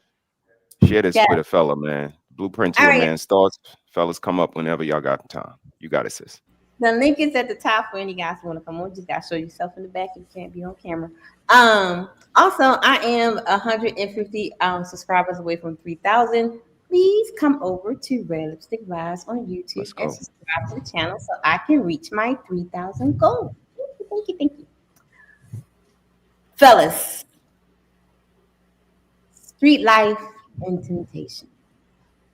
I want you to think back when you were a teenager, when you were a young whippersnapper, and you were outside in those streets, not the YouTube streets, but outside in the real world streets. What would you tell yourself? Ooh, where is it? Oh, Lord, what am I doing? Okay. What would you tell your younger self about street life, shortcuts, or fast money? Was there ever a time you wish you have chosen differently? Let's start with Train. Yeah, absolute. I would tell my little ass, get your fucking ass inside, G. Okay. Real talk. Okay. Real talk. I look back at it right now and it's like, it's only by the grace of the Almighty Creator, you feel me, that I'm here. Real talk. Then I had slammers fried up against me and everything. So I ain't get hit. Near time. Mm-hmm. It wasn't my time, you smell me? But even just being in that setting alone, somewhere in the back of your brain is like, dog, you know better. Somewhere in the back of the brain is like, you know better, but you just so attracted to fuckery. Like I said, I made a choice to live my life wrong. There's no two ways about it. I can't say not one time my granny never told me no better. I can't say not one time my uncle and them didn't tell me no better. I can't say not one time my mother didn't tell me no better, right? Cannot say that. I made a decision to go outside. Whatever came with that, I dealt with that. I wasted too much time chasing bullshit. Wasted too much time chasing bullshit, time that I can never get back. Right? I don't know what my life would be like if I didn't do that. I only know what my life is, the life that I've lived. I can't make a blind comparison. I can't make a blind comparison and say, well, damn, if I didn't go hang out on the avenue, then I would be Steve Jobs. I cannot do that because I don't know that life. The only life I know is the life I've lived. Right. You smell me? But I could say I know I'll be in a different position if I did that. What if I didn't play the streets, but let's say I became a cab driver, or let's say I became a CEO of a company and the stress got to me and I washed my shit, self-delete my shit because I can't deal with the stress. God only knows that lane. I don't know that lane. The only lane I know is the life that I've lived. I'm happy with the life I live. I'm happy with where I'm at right now in life, right? With other things I've accomplished and where I'm at today, and I'm looking forward for tomorrow. But I would definitely go back and tell myself, take your little ass inside the show. Okay. Big Smash? I would tell myself to choose a better crowd. I was never one to be peer pressured to do anything I didn't want to do, but I just think that I would have had at that time a better crowd to be around, better role models, better people to look up to, better people to hang out with. I wanted to be in the mix. Even though I knew better, I wanted to be in the mix.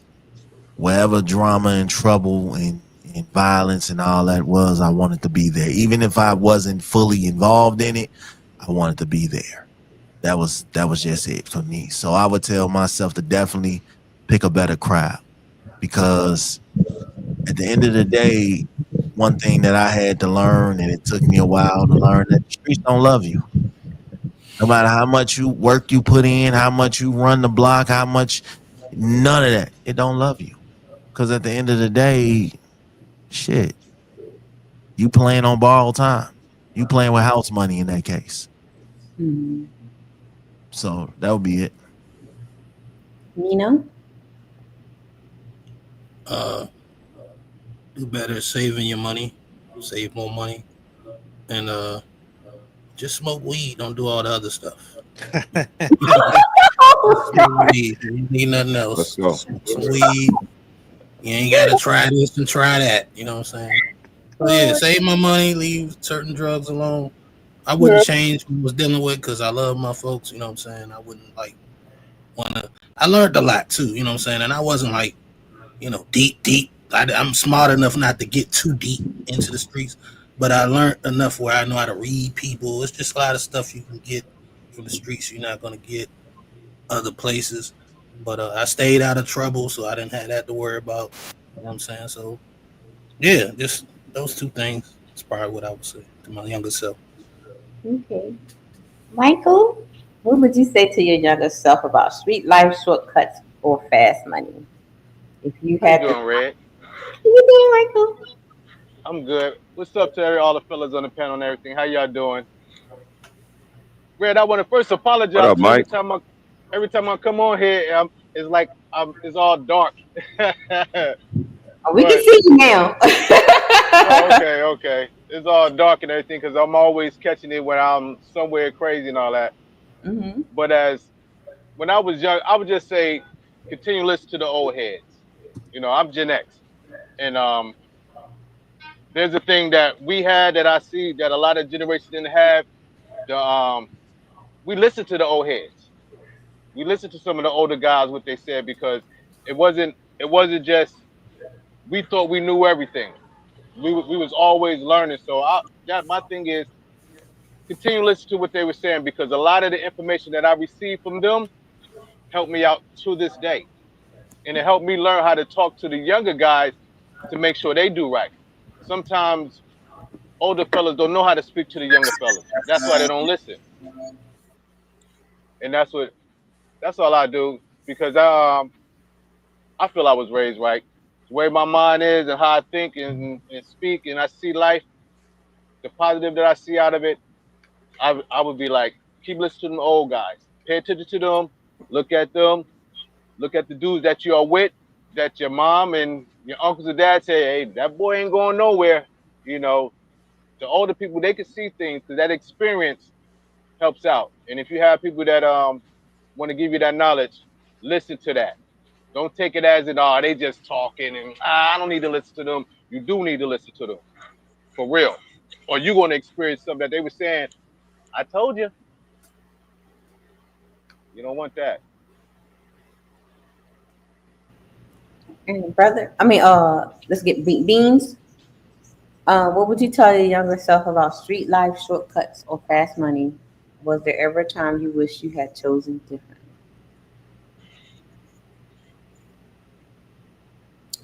Beans. You gotta go somebody else. I'm chewing. Brother. Give me some. I want some. Go ahead, brother. I wouldn't disagree from any of the fellas that chimed in earlier. For me, it would be break the cycle. Nothing different than what I said. Like I said, sis, like break the cycle. Like you ain't got no daddy, you ain't got no mama now, nigga. Like you break the cycle. Nobody graduated high school in my house. Like I'm the first college graduate in my house. Like basketball scholarship, like all of these things was super intentional, sis, because I said break the cycle. Like you don't want this dysfunction. Like Bed-Stuy is fuckery. Everybody's affiliated into it. And like I told you, they told me, like my brother told me, the streets is there for a reason. The sidewalks is for pedestrians, nigga. Streets is anything goes once you go into the street. And the hood told me everything else. Like, nigga, this ain't your life. You going to college, you playing ball. Like, this ain't you. You ain't no gangster. Like, you see the blow on my face. I'm not naive. I'm not no sucker in the hood, but it's just I'm not no gangster. And it's that differentiation, like being humble, knowing where your lane is and listening to the people that tell you. When I went to Rikers Island, I seen a nigga, I thought I was going to have my chest out and he was going to be like, welcome. He was like, nigga, get the fuck out of here. The fuck you doing in here? Like, these things should be the wake-up calls for us as men, as humans. And I just, would say break the cycle and listen to the people because they're going to tell you what you are. You can try to self-proclaim and say what you are, but The people who grew up with you, the people in your neighborhood, they know who you are. Listen to them. Okay.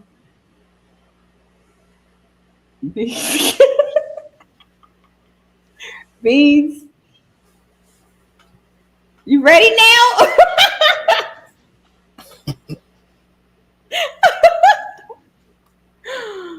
I had to send my op a message real quick. Let's go. I gotta learn how to get over shit. What you said?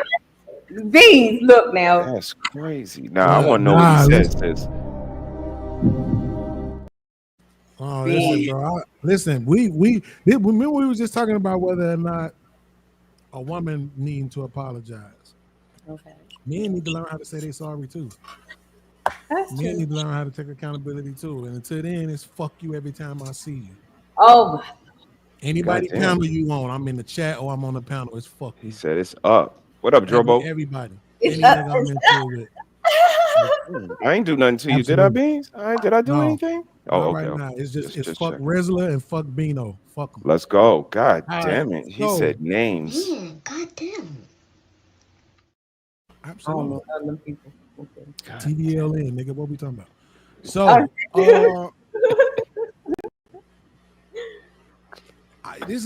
this. You know what? I'm trying to think about whether or not I actually regret selling drugs. I damn sure don't like the time. I damn sure don't like the jail time. That shit was horrible. Don't sound good. Although I did learn about what happens when you sleep while I was locked up. What happens? Oh, yeah. You said the dream walking. Yep. the Sleepwalking. dream walking Yep. shit. I learned that while I was locked up. But I was a conscious drug dealer. And I remember the last time I sold conscious drug dealer. Explain. Yeah, that means he didn't sell no drugs to no pregnant women. Type shit. Yeah. Okay. The last time I sold white was 03. And it was to that point, that's not wrong. It was certain people I wouldn't sell to.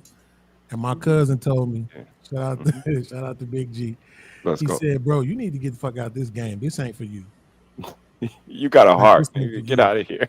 Yeah, like you want to pick and choose who you sell to and all of that. And then, like, nah, this ain't it. You need to sell weed or something then, which I did. Years later, I ended up starting selling weed, right? So, but he was right. I mean, I just couldn't. It was certain people, you know, you too young, you too pretty. I'm not doing this. So if I would say, yeah, if I go back, I would tell my younger self, this probably ain't the move for you. But what I'm gonna replace it with? Scamming, robbing. You can't say job, because if that's the case, you know what I'm saying, I wouldn't have been selling drugs in the first place. Something that So come that with means Fed I'm gonna have to replace it with something else in the underworld. You know what I mean? I wasn't a fan of them pills, because I think those pills made a lot of niggas gay. What? Oh my God. God damn it. Listen, let me tell you something. If a nigga got colored tattoos, I think that nigga suspect. When niggas Lord doing those Jesus. pills, Here we I go. think that shit is suspect. Buckle up. Any of them niggas that if you ladies, if you with a nigga that like to rub on his own nipples, that nigga gay. Hey, yo. What This is what I'm happening? saying. Because I think that those pills used to make niggas rub on their nipples. And that's why I'm like, you Oh, ain't you gonna mean try like one of these pills? No, nigga. Ecstasy and shit like that. Yeah. Yeah, okay. I'm watching your reaction to the drug, right? And your reaction is you rubbing on your nipples. The fuck makes you think I want to take the drug now? That's crazy. I don't want to take the drug now. I see what it's doing to you. That's And crazy. we all finna be riding around in the car singing Jay-Z. Hey, Yeah, shit no, is don't up. put an R&B Dinner song. is R&B, A. nah, Rubbing they on my gonna nipples put and shit. Tyrese No. on. No, I'm not doing that. Wanna act like... So I don't know what I would have replaced it with. You know what I'm saying? I wasn't big on robbing people. I never did that. You know, I that was never really my thing. Drugs was like the easiest go-to. So I just don't, even though I feel like I would go back and tell myself, nah, don't do that. what am I gonna supplement it with? So what you know now, you still won't know what you would do, like the old, like with the. But we did. We talking 94, 03. Mm-hmm. Those was the 2 times in my life that I dealt with white. So I don't what the heck, I'm 17 in 94. What am I gonna supplement it with? You know, it's a job. A job. You can't say that. That's what I'm saying. That if you can, Beans. What kind of money were you looking for? I wouldn't have been able. If I would have been able to get the job, I wouldn't have been selling drugs in the first place. But so jobs. Okay. That's what I'm saying. I wasn't one of those kids that was like, yeah, I want to be a drug dealer. It wasn't that. It was, I can't get a fucking job. So outside of maybe Chicago, was this Chicago? This was Chicago at the time, right? Yeah. So is there anything equivalent to what we have in New York, like a summer youth program where they give you, like these kind of like adolescent jobs that you're able to do? No. Yeah. Yeah. Absolutely. Mm-hmm. Hey, I have a question on that though for you, Beans. How you doing, man? What up, fam? But is when you were 17 doing that, is that when you got locked up? Mm-hmm. So my first time being locked up, yeah. Now, would you want yourself to go through that again? Because I remember you said you didn't like that. Yeah, that's what I'm saying. I didn't like that, and that alone, not that alone, that added with the fact that I was this conscious ass drug dealer who didn't want to sell drugs to people. I would say that I would want to go back and tell myself not to do it. But then my concern is, what do I switch that with? Is me not hustling now make me more susceptible to other forms of criminality? Right. But I was saying as in to where if you didn't, to where not having that time when yourself went to jail to stop you from going through that time that you didn't like. Like if you went to jail to where like, damn, I don't want to go to jail. I want to go to jail my young self like that, to where as in, would you be able to figure that out? Or was it that made you like the man that you are now? Because some people go through some hard times and that makes them better to where they are now. To where it's like, would you not have changed that because it made you understand things now? Or would you want not to let little beings go to jail at all? Bro, like I said, the only thing that I got out of jail that was positive was the learning about dream walking and understanding, what is it called when you control the dream?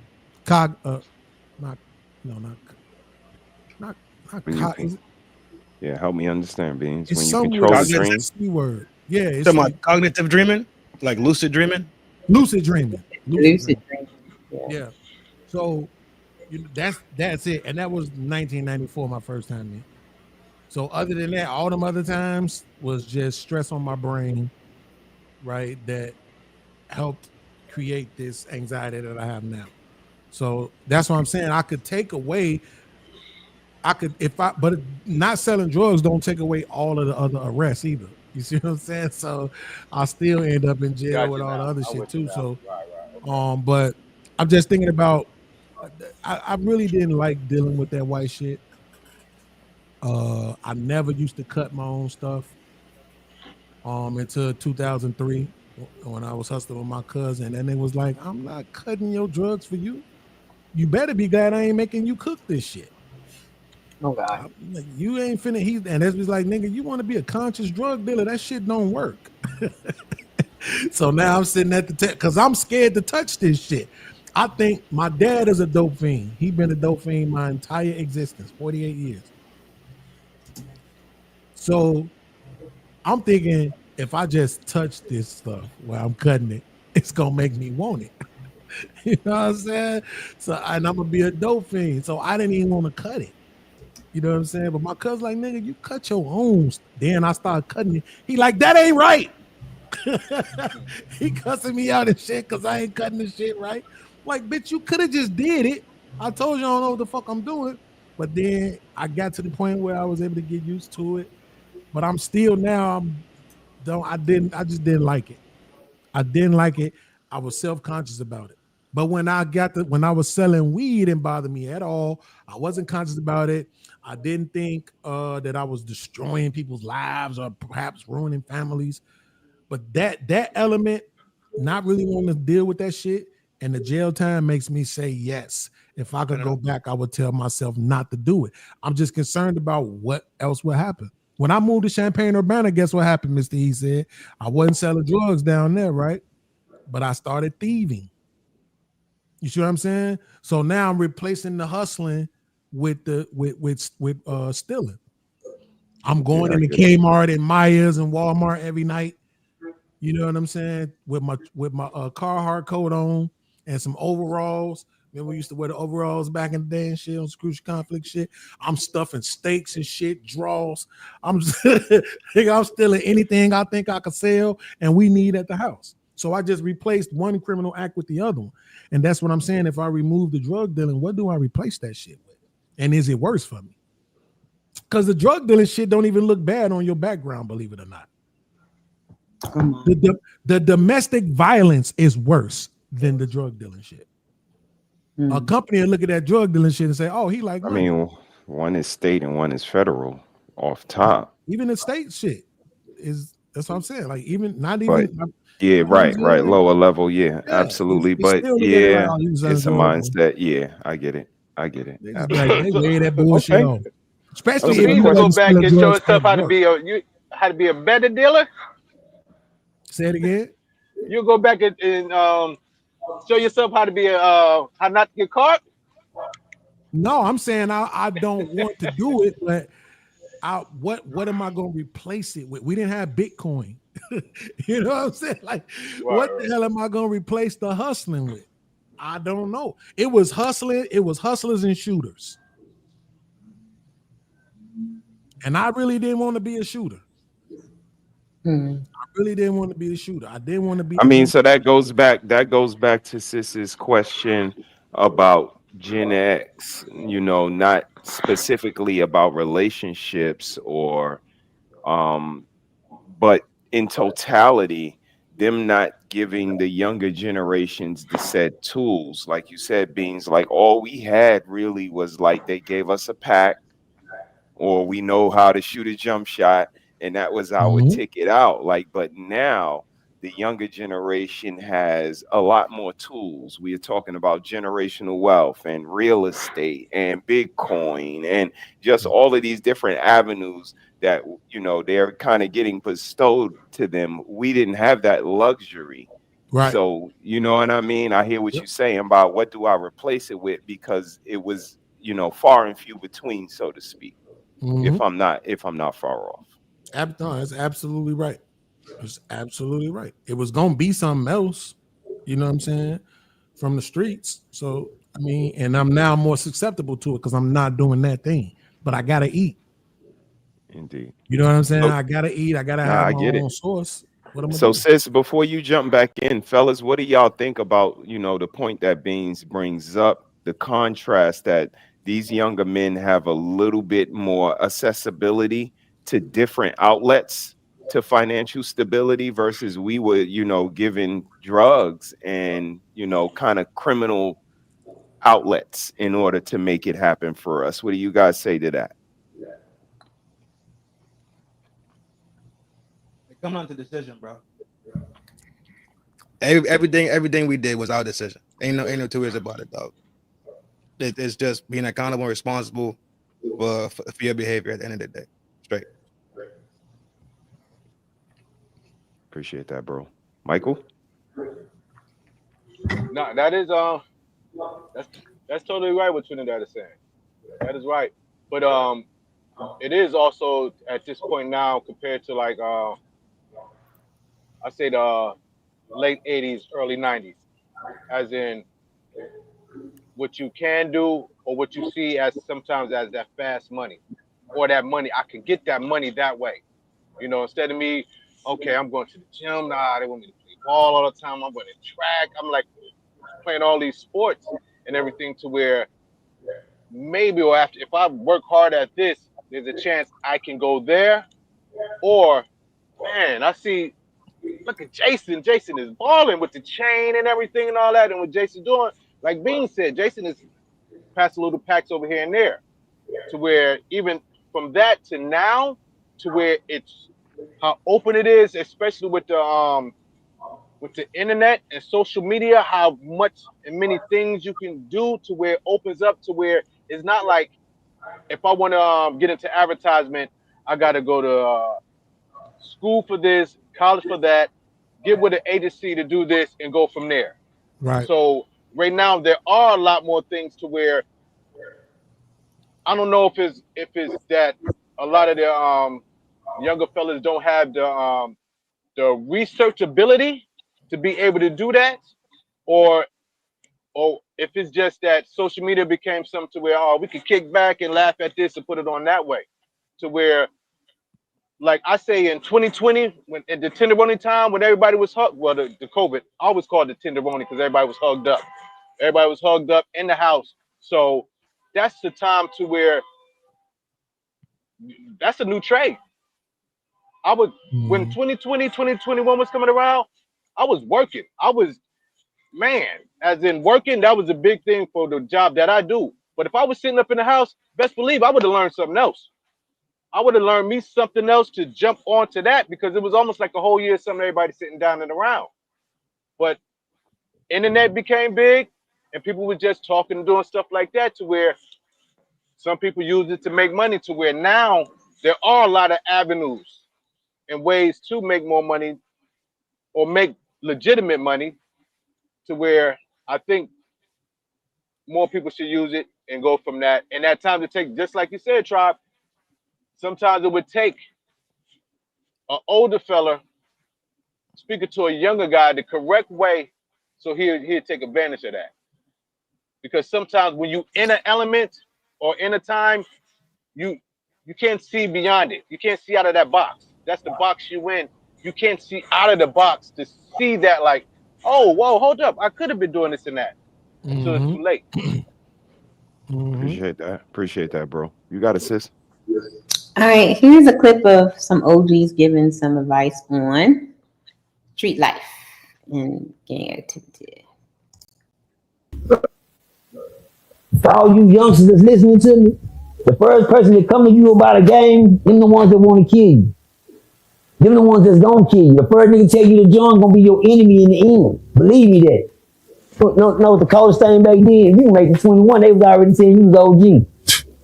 No, real talk. If you made it 21, they made you OG. Nigga, we were going to 3 and 4 funerals a week. It was burning 3 and 4 homes. This every week. It's every week. I watched the whole generation of young black men get killed off. For all you youngsters that's listening to me, I would tell them how many times I've been shot, how many times I've been beat up, how many times I've been stabbed, how many times I've been hit by cars, how many failed relationships I've had, how many years behind bars. Then I tell them when they go like this, you up to bat, homie. And it's big signs all around that say warning, no warning shots will be fired. But you got to get that dude right there where this man got a Mini 14. If you don't get him, we going to get you. That's what I would tell them. I would point out the laws now, how the gang enhancement is 25 to life. The firearm is 25 to life. The case is 2 years. So I will point out to them, you need to learn how to masturbate unless you gain nothing against them, okay? But you need to learn how to masturbate unless you're gay. You need to get have as many sexual encounters as you can have with females. You need to make as many children as you can make. When you get to the county facility, you need to stab as many people as you can stab so your name will precede you to prison. But before you do any of that, go sit in your bathroom for 48 hours and say this is where you're going to be at the rest of your life.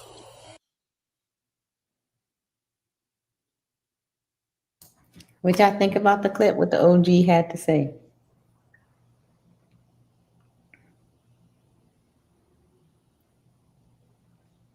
Fair enough. Yeah, absolutely. That's something you got to reflect on. You know, again, that the jail life. If you don't like being where girls are and it's a bunch of men and they tell you where to go and when to wash and what to eat and the quality of the food. Like if you in line with all of that, then do that. Like I said, sis, I thought I was gonna be celebrated. It wasn't that, and it wasn't the desirable place to be. Like all of these things is what we have to process. And this is why we talk about reoffenders and the rate of risk. I'm sorry. People going back to jail back and forth. Like Right. this is why, these things are a subject, because like the fellas have been chiming in all night. Like at some point, these are choices that we make. And when you weigh the scale, like I said in the beginning, like it's all a scale, not just the ladies that we sleep with. Like if your freedom or lack thereof, like whichever one weighs higher, do what you do. Like we're not telling people to not be them. Like be yourself, but understand the ramifications and the consequences that come along with it. For sure. Anybody else? Y'all good on it? Beans, anything you want to say? Anybody else? Pretty much what he said. Yeah, that's right. Like the second guy that was speaking about if you don't like this or anything about don't go to jail. I listen to dudes like that. If you're gonna have to do this and that, because I love women. And a guy told me ain't no women in jail, homie. There are no women in jail. That's what he said. Hey, let me tell you something, young blood. Ain't no bras in the jail. Just like that. The dude had that. Ain't no bras in the jail, young blood. Stay away from them police. If you not paying them police to keep you off your back, stay away from them. but that's how it was. It's just, and I listen to stuff like that. In the other guy, OG Percy, when he was talking about being an OG at a young age. When I was younger, between the ages of 18 and 24, black man, you either dead or in jail. And that right there hit me, because I graduated from high school at 17. And I was like, yeah, I can't wait till I turn 18. You gonna be dead or in jail? And that right there hit me right there. So then just stuff like that, me paying attention to and doing that, to where I made sure I done it right. Plus I was sneaky. I was a sneaky guy. And I made sure I did that. I always believed in you do your dirt on your lonely. I do my dirt. I'm not going to tell them myself. I'm not going to do dirt with too many guys, and I'm like, you can't do that. From there, then I was good in sports. I was very athletic, so that was part of my my alibi and stuff. So, but I really listened to the older guys that was saying and telling me about getting locked up, how it is in there, and I didn't want to experience that. So I listened to that, and what those guys and fellas are saying is, it's straight. Beans? Yeah, jail ain't no place to be. I don't got nothing good to say about it. Nothing. Even though I did get Section 8 when I went to jail, though. Let's go. Something good out of it. If I hadn't have got locked up, I wouldn't have got that shit, but I mean, that's a great point though. Like take a look at that. Like you just said, you wouldn't have got that consideration unless you were on that side of the fence, so to speak. You know what I mean? So is it kind of advantageous? Sometimes I always say, self-preservation is the first rule of nature, right? So sometimes we could take care of ourselves consciously or subconsciously. Like in Bed-Stuy, it was like, I'm trying to get my teeth fixed. Like my teeth falling out. I'm going to jail. Like they'll fix the shit for free. This is on y'all. So you know what I mean? Like sometimes we know what we're doing, but sometimes we don't even know we're kind of protecting ourselves and kind of giving ourselves the roughness around the edges, so to speak, that we need in order to shape ourselves to be who we become. So, it's all about vantage point, man, and how you look at stuff. And coming from where I come from, it's a lot of guys that get locked up, but that don't determine their character. You know what I mean? Like I got a guy got locked up, my best friend, like touched the line twice is what the cop said. He did 15 years in jail for weed. And now look, everybody wearing weed, selling weed, dispensary weed. Like, who calls him a trendsetter though? Know what I mean? Like Right. now he got it in juice, he got it in clothes, he got it in the form of the flower, he got it every which way from Thursday, no different than how it was 15 years ago. But yet it's just because now it's okay for who? I'm not going, you The know what I white mean? I'm not man. going to do that to your show. I'm not. Oh well, don't have me up here. 'Cause Let's I'm go, gonna say the B. white man. Nah, you good, B. We scared to say the white man. Red. Trent has to go, so we want to give him let him get his final thought because he has to leave. Oh. Go ahead. Peace. Absolutely. I appreciate you having me on today, Red. I appreciate the love, appreciate the support. Tribe, hold it down. G, Beings, hold it down. M Love, you already know. Absolutely. I appreciate the opportunity, man. Y'all stay safe, all right? Salute, Trent. Appreciate you, man. Love what you do, man. Keep being you, bro. Yeah, bro. You know it's a love thing, G. One love. Big up yourself. You don't know. I know you done. Down square. Okay, go ahead, Beans. What you would say? Just that. That's why I don't really like conservative douchebags. Because when they try to minimize everything to choice. No, you made a choice. Yeah, I did. But I still made choices out of what was presented. Right. You make it seem like I had 1,001 choices that I knew of. Nah, we know you didn't. Nah, You see what I'm Beans. saying? People know you didn't, but it's no different than how we talk to the ladies, Beans. We not saying it wasn't schematics involved and life experience and surroundings. But ultimately, it was still a choice. We know your back was against the wall, but this is where Jay-Z comes into play, right? We live for today, because tomorrow's not promised. But it might come, though. That's all we saying. Is this a lot? The choice conversation should be from, what is it? From the first person. The choice conversation is a first person conversation. If I'm having a conversation with you, I'm not talking about the choices. I'm talking about the nuances, because that's the point of the conversation, is to get to the nuances, is to understand. The choice conversation is for you to come out and say, man, I realize I made these choices that affected my life. But us externally, we're supposed to have the nuance, the empathy, sympathy, the other one, consideration, understanding. Okay. That's the point of the conversation. It's how hard is it to say, you sold drugs, you went to jail.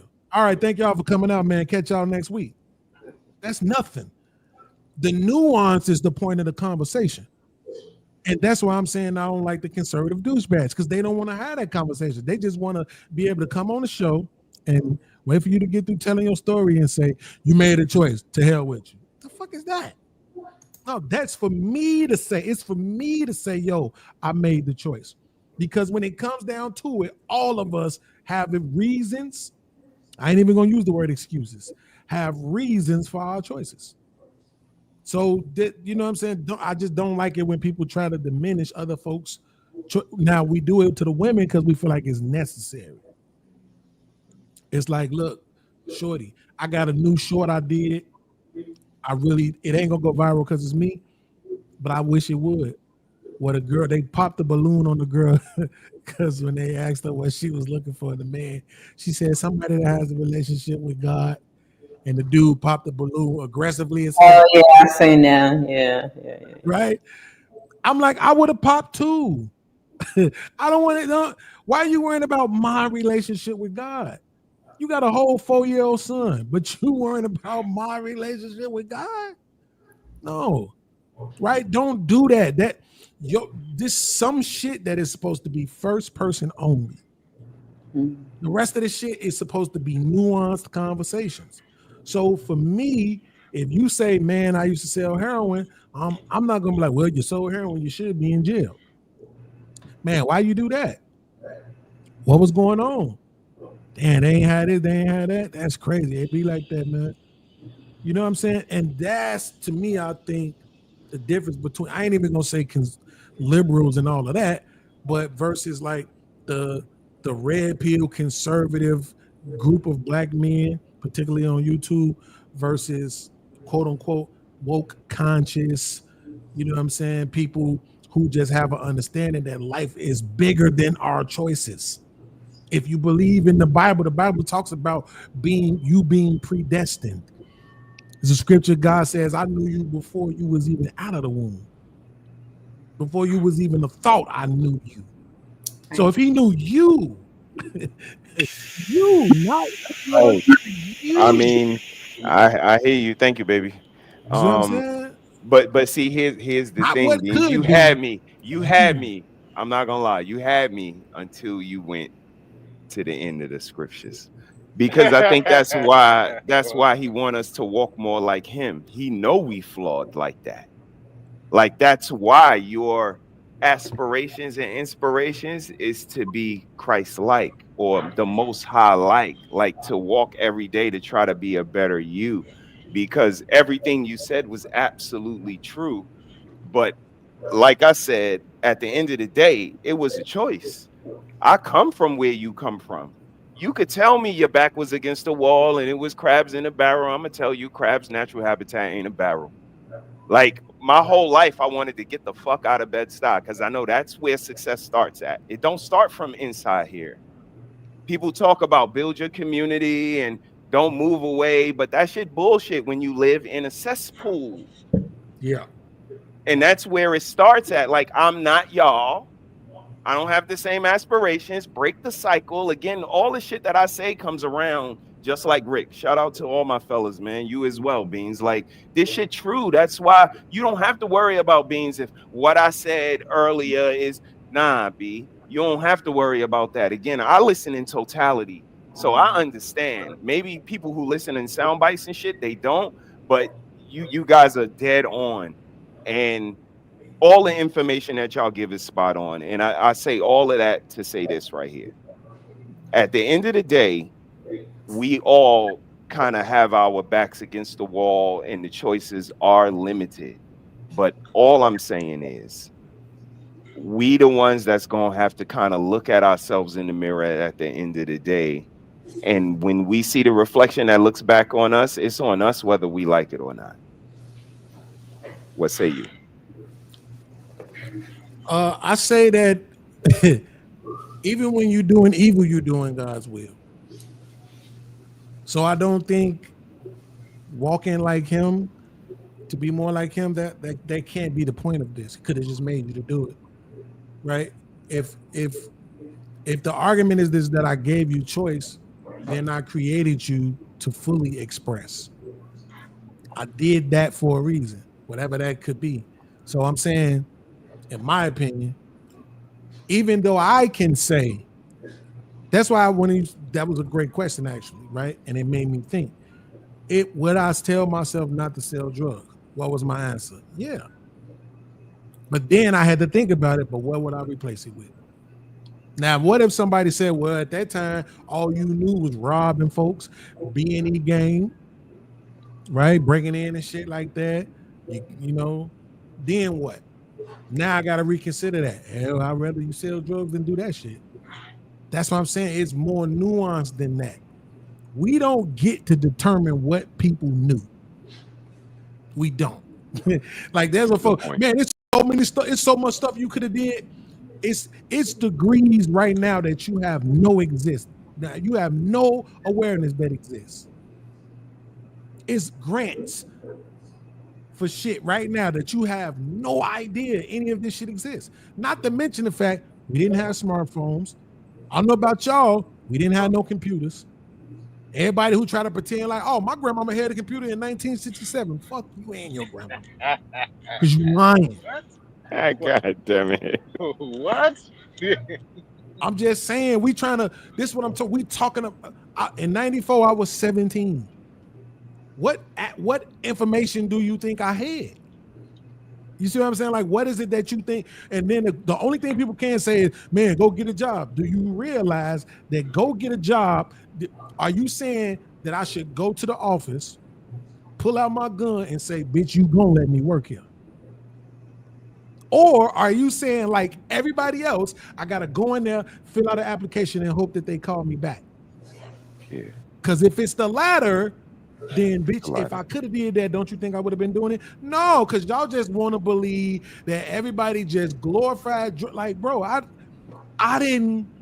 wasn't around drugs until I started selling drugs. My mama side of the family, we didn't really have that going on. I had a bunch of aunties. But when I was 15 was when my dad came and got when my mom kicked me out. And now I'm around my father's side of the family. Now, at first, we just kids hanging out doing our thing. Then I left and moved to Atlanta at the beginning of '94 in January. I ended up coming back in April. And then when I came back, guess what? My brothers were selling drugs. My uncles were selling drugs. My cousins were selling drugs. My daddy was using drugs. My mama was using drugs. Hell, my grandmama was holding drugs for my uncle. Like, it was enthralled into everything I had going on at that particular time. You know what I'm saying? So what you want kids to do? At 16, at 12, 11, 12, 13, 14, 15, 16, 17, 18. Right now, we running around telling the world that nobody shouldn't be having sex with 18-year-old girls because they brains ain't calcified and they don't know how to make their own decisions. You know, but somehow at 17, I was supposed to be this well-rounded, calcified mind as adult who knew how to make the best decisions in the world. Fuck conservative black people. God damn it. Fuck everybody who takes that stance. Y'all are full of shit. You pick and choose where you land on things at. Either they grown or they ain't. Which one is? You can't have it both ways. Either they can make the best decisions. No, these girls shouldn't be having sex because they don't understand the ramifications. Well, then say that same shit about the boys. Stop telling these young boys that get caught up in shit when they in their teenage years that they should have just known better. Fuck you. Don't get to have it both ways, man. Either they grown or they kids. So if I was a kid, then treat me like one. I made a kid's decision. But if I was grown, then that's universal. And nobody gets any fucking empathy. Everybody got to get dealt that same tough love. You made a decision. Yeah. No more abortions. You made a decision. That's a good point. You know what I'm saying? Like, it is what it is. We can't, that's what I'm saying. We want to pick and choose where we play this shit at. Nah. Make it to your point. Yeah, me, when I talk, I'm like, I made a decision. I don't never say, man, my family made me sell drugs. Nah, but that's what I was around. And I got tired of getting rejected. Now, here's what I will say. I really wasn't applying to McDonald's. Right? You got to think I'm 17. So guess, you know where I'm applying to. Jeans West, Gap, Old Navy. Right. You trying to get into the clothing stores. So you could be fresh to death, get your little discount and all that. You want to be in the mall where all the girls and shit is hanging out at. You know what I'm saying? I wasn't going to McDonald's, but I was applying to a lot of shit. And they was like, nah. And when they said nah, guess who else said nah? The girls. The girls wanted you to have some too. All the rest of the boys got some. They got a few dollars. They got the sequins jackets. What? Y'all done had the velour jacket with the fake rhinestones all across the jacket? What? Hey, yo. Man, Wow. I'm just saying. The That's towel crazy. jackets. Bro, boy, stop it. Hell yeah. Like, that's what I'm saying. Like, Nikki said rhinestones? man, all across that motherfucker. Talking about Michael Jackson. Let's go. Shining. Let's go. Shining, boy. You see this shit, you like, damn. This the neighborhood guy. He got that. He got the Chevy on 20s. Beating up the block. Not the Chevy. And the girl you looking at him. You looking at her, she looking at him. He looking at the other girl that ain't looking at him. It's a love triangle. You see what I'm saying? Like, what Crazy. you want people to do? You want people to not be motivated or inspired by the environment? Kid, man, this shit just be dumb. Whether you want to say we shouldn't have been doing it or not. At the end of the day, guess what? Aspirin killed way more people than crack, heroin, or any of that shit ever did. And I mean, it ain't even close. I identify as an aspirin. I identify as an aspirin. All that prescription medicine take more lives than a Tell little. them beans. That shit Tell ain't 'em even beans. close. Get 'em Okay. beans. If crack was legal and I was working in a white man's warehouse, nobody would have had nothing to say. Nobody. So that's why I'm saying from the outside, I'm not only time I make the choice argument is when I see people trying to forego accountability. That's when it's like, yeah, don't act like you ain't make no choice though. Don't make it seem like you didn't know that when you have sex, babies come, and that's the reason why you've had 7 abortions. Like, don't do that. You know what I'm saying? Ovulation. God damn it, 7. All right, sis. I see you got a Oh, question it's a up there. lot of them. I wish I'm gonna ask you this, Red. I ain't saying you gotta say no names. I'm just saying, don't you know chicks that have had multiple? Yeah. God damn it. Yeah. I'm just saying. I do too, and I'm a boy. Shit. That should be wild, bro. Like I know one girl. It's like her form of birth control. I'm like, child, you just tearing your body up. Like, what? They could have that many. I was like, girl, I didn't even know y'all could have that many. I mean, that's her form of birth control. Having Like you can have multiples. I thought you just do it one time. I More than thought once? 3 was the max. Lord. I thought 3 was the max, but it's not. I'm gonna be honest with you. Nope. Insanity. That's why when they be saying shit like 25 million, 25 million baby fetus, whatever you want to call it, gone in the last 60 years. And that's just us. And they don't even, and again, they don't even bat an eye when you say something like that shit gets no remorse, that shit gets no reflection. It's like, okay, yeah, you said that, and next. Wow. Yes, that's what I'm saying. So my thing is this: I love women. Don't get it twisted. I think I've proven this, but I think it's their job, and I mean this. I think it's their job to be the voice of reason, even though men are supposed to be the logical ones. And I think that's kind of why we suffering. It's too many of our women are moving in this, masculine ass frame, in this tough love frame. Let's go, you ain't supposed to be the tough one. Let's go. When I'm talking to my mans and he giving me the tough love, hey, you made a choice, shit. Okay, cool. It's easier for me to take that from him. If I know with you, I'm gonna get but baby, you did what you had to do, and then you trying to do something different now. Don't you want some tonsil? That's cool. You see what I'm saying? We missing that balance. Everybody just tough crazy. love. Fuck you. You made a choice.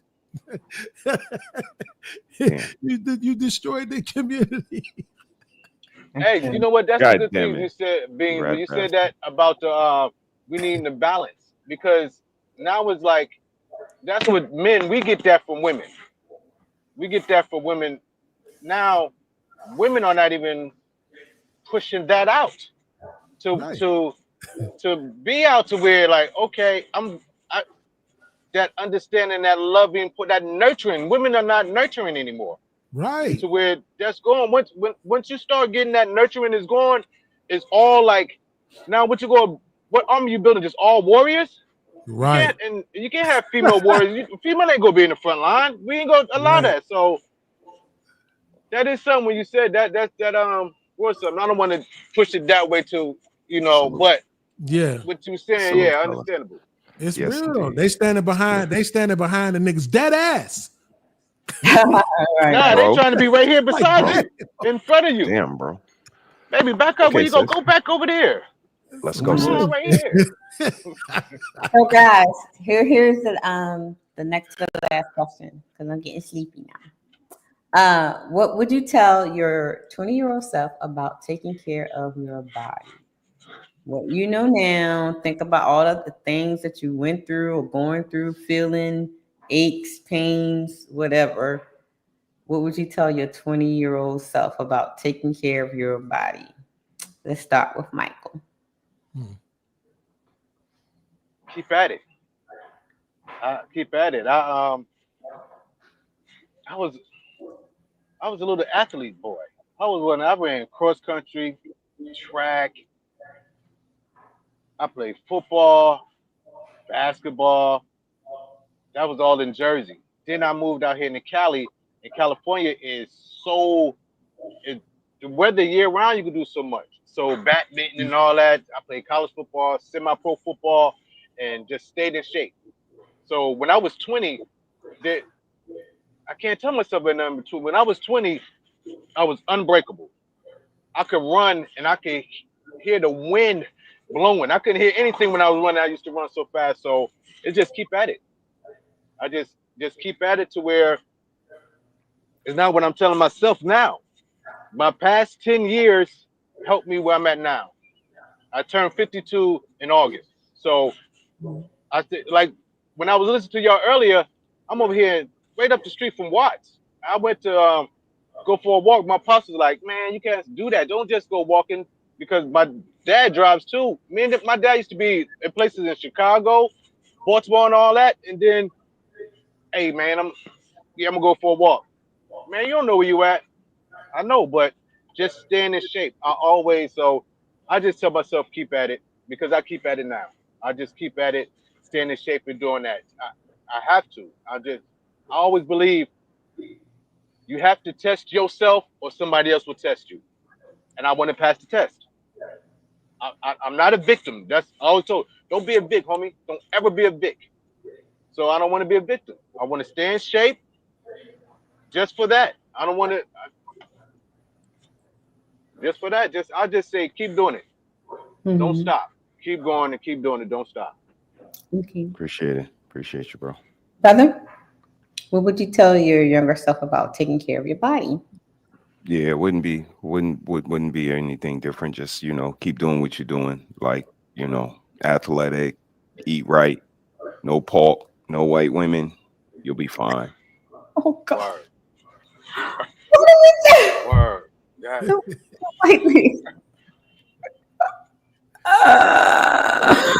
Okay. Well said. Lord have mercy. Beats. Oh my goodness.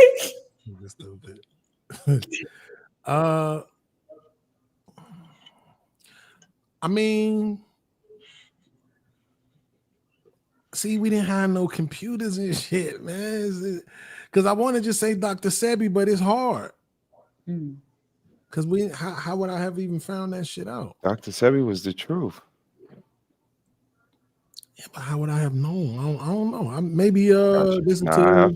I feel you. Maybe the 5%ers. Yeah, for sure. They would have had some information like that's where I could have went, because I could tell myself, but the thing is, it don't matter if I'm saying it. I have to be able to give it to me. I know me. I'm from the show me state, even though I'm from Chicago. Right? I always say I'm from the show me state. That's Missouri, right? Yeah. Like, I got you. me, Yeah, I'm with you. Like, don't tell me how to do it. Show me how to do it so I can see and get muscle memory, right? Like I do it with you. Okay. All right. Now it becomes like you telling me how to do something. Well, the shit ain't gonna get done. Right. Mm-hmm. So I would have to be able to tell myself, hey, look, go get this, go get that. You see what I'm saying? I don't know if the materials was available, so it's very difficult. But I would just say, go get Dr. Sebi. Because I feel like now, for some reason, I feel like all this shit has changed. I feel like these works and shit that they present as his, I don't think that shit is really his. Oh, it's hard for me to, like 10 years ago, it was easier for me to find a lot of videos with him. Yeah, not watered down. Yeah. Now it's like it's different. It's the tomatoes and cucumbers. Like, get the fuck out of here. He was saying way more than that. Right. You know what I'm saying? So it's like, but definitely I try to impress upon my son now, like, bro, this the only body you get. You gotta take care of this shit. Like, you really gotta take care of this shit, Mm-hmm. So yeah, I think I don't remember what else we had back then though. Maybe if some of the South African material that I've been coming across lately existed back then, I would give myself some of that shit too. Okay. Read this shit, because I remember the one lady was talking about how they rarely eat meat. It's like they Facts. rarely eat that shit. Facts. Once a week type shit. And it's like but they eating to live. They not able to satisfy their taste buds. Right. That's Yep. the difference. Yeah. So here is I have a few more things on them, but we're having fun. But I have one more important question. What advice would you give your younger self about being a father? Let's start with brother. Oh man. What advice would you give yourself about being a father? Shit. You're gonna be on an island and it's gonna be raining on the 33rd of February with elephants stampeding. Like you might have to stand alone sometime, but stand nonetheless, sir. Like the kind of family you want. Like this is all the stuff that I say, sis. Like Nikki had a vision of the family, but I had one as well. Like you got to listen to that too. Like I don't know how else to put that. Like I didn't have a mother, father. When I was walking down the block to those basketball games, I was telling myself, like I told y'all earlier, like I want a pretty wife, like I want a family that's functional, like no lying.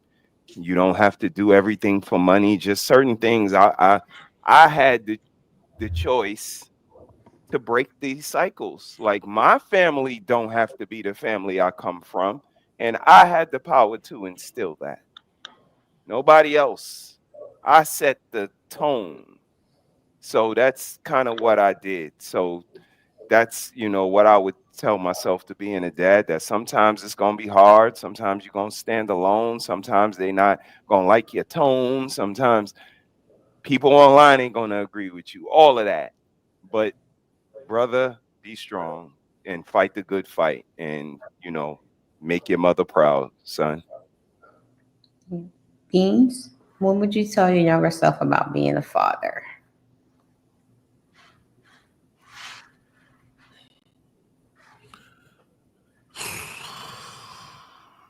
I don't know. Cause the younger me wanted that shit bad as fuck, bro. Man. It's just even now just thinking about it, how bad I really wanted it. So I say like I had at least 3 different girlfriends between 16 and 19 that had kids already. So I just really wanted it so bad. But I guess the one thing I would tell myself is you thinking about this. Now I can't say you thinking about it from the wrong way. I would say the thing that you're not thinking about enough is the financial component, because I didn't think about that shit at all. I didn't even think. I wasn't thinking about it at all. I just wanted my kids. I wanted my woman. I wanted my house with the white picket fence, and I had zero idea of how I was going to accomplish that. So I think that's probably what I would really just tell myself, like, dude, this shit ain't free. Them kids you want, that shit gonna cost you some money. Like literally, you have to pay for the kids. Yeah. You know what I'm saying? Because I wasn't thinking about that shit at all. My mama never had my dad on no child support. She never put none of her baby daddies on child support. So, it wasn't even something that was at the forefront of my mind. You know what I'm saying? I just knew what I wanted. I never wanted no daughter. I always wanted sons. And I wanted a wife. And I wanted the house with the white picket fence. And now I understand I had a better chance of succeeding at that earlier than I do now. So I would just tell myself, dude, you focus on the money. Get the bag up, get your polygamy game down. Get these 2 girls, make it happen. Oh, have mercy. Okay, Michael. Appreciate you, bro. Appreciate you. I went not a thing, because it happened. I'm from a big family. I have a very big family, and when my son was born, as soon as he was when his mom was pregnant, she was pregnant, and you know the things we doing, me talk to him, he knew who he was, how he was, how I took care of her, him in the belly and all that. When he was born, it that was that click. When he was born, it was like something happened to where I was like, that's my son. I gotta protect that boy. That's my son. I take him and the mom and everything, man. And he was crying like looking for the mom like that. And then I was like, man, he's crying like everybody. It was a lot of people in the room. And right when I said something, he looked dead at me. He looked dead at his mom, then looked dead at me. The way he looked and how I saw how he looked, that's mine. And it was just something that nothing was needed to be said. It was a feeling that came over me that's mine. I'm gonna have to do whatever. It was like no talking. It was like a thing. Something came over me to where I was like, that's my boy. I'm gonna have to take care of my boy. I'm gonna have to do that. It was nothing. Nobody. I could have been told whatever, and I wouldn't have got it until that day when I saw him being birthed. That's when I got it. That's when I understood it, and that's when it was like, okay. From my son to my daughters, it's been just like that. Those are my kids. So I couldn't say anything that feeling would do. That feeling when he was first born, no words to describe that. Mm-hmm. Salute. All right. This is good. Okay, so now it's time because I'm getting sleepy, y'all. Mm-hmm. It's time for the super chats. All right, let's see what we got here. 18th letter came through with a $5 super chat. He said, shout out to Brother 65. I always enjoy the content. Shout out to the 18th letter. Shout out to your brother, he said, for gifting 1 membership. Shout out to Tran for gifting 5 memberships. Shout out to Nino Nation for gifting one membership. Shout out to Mike Love for the $5. Ouch, Red. That was that was me trying to be a fly on the wall, but I turned into a spider. I see y'all look. I don't do bugs. I'm sorry. I just shout out to Tony Godin for gifting 1 membership. Shout out to Mrs. She Said, appreciate you gentlemen sharing your thoughts. Hashtag the shame lady. And the final one, shout out to Mike Love with the $5. Keep the gray hair, silverback gorillas don't dye the hair. What? Oh, yes, the Bean said he was going to That's right. That's salt and pepper. Yeah, that's salt and pepper.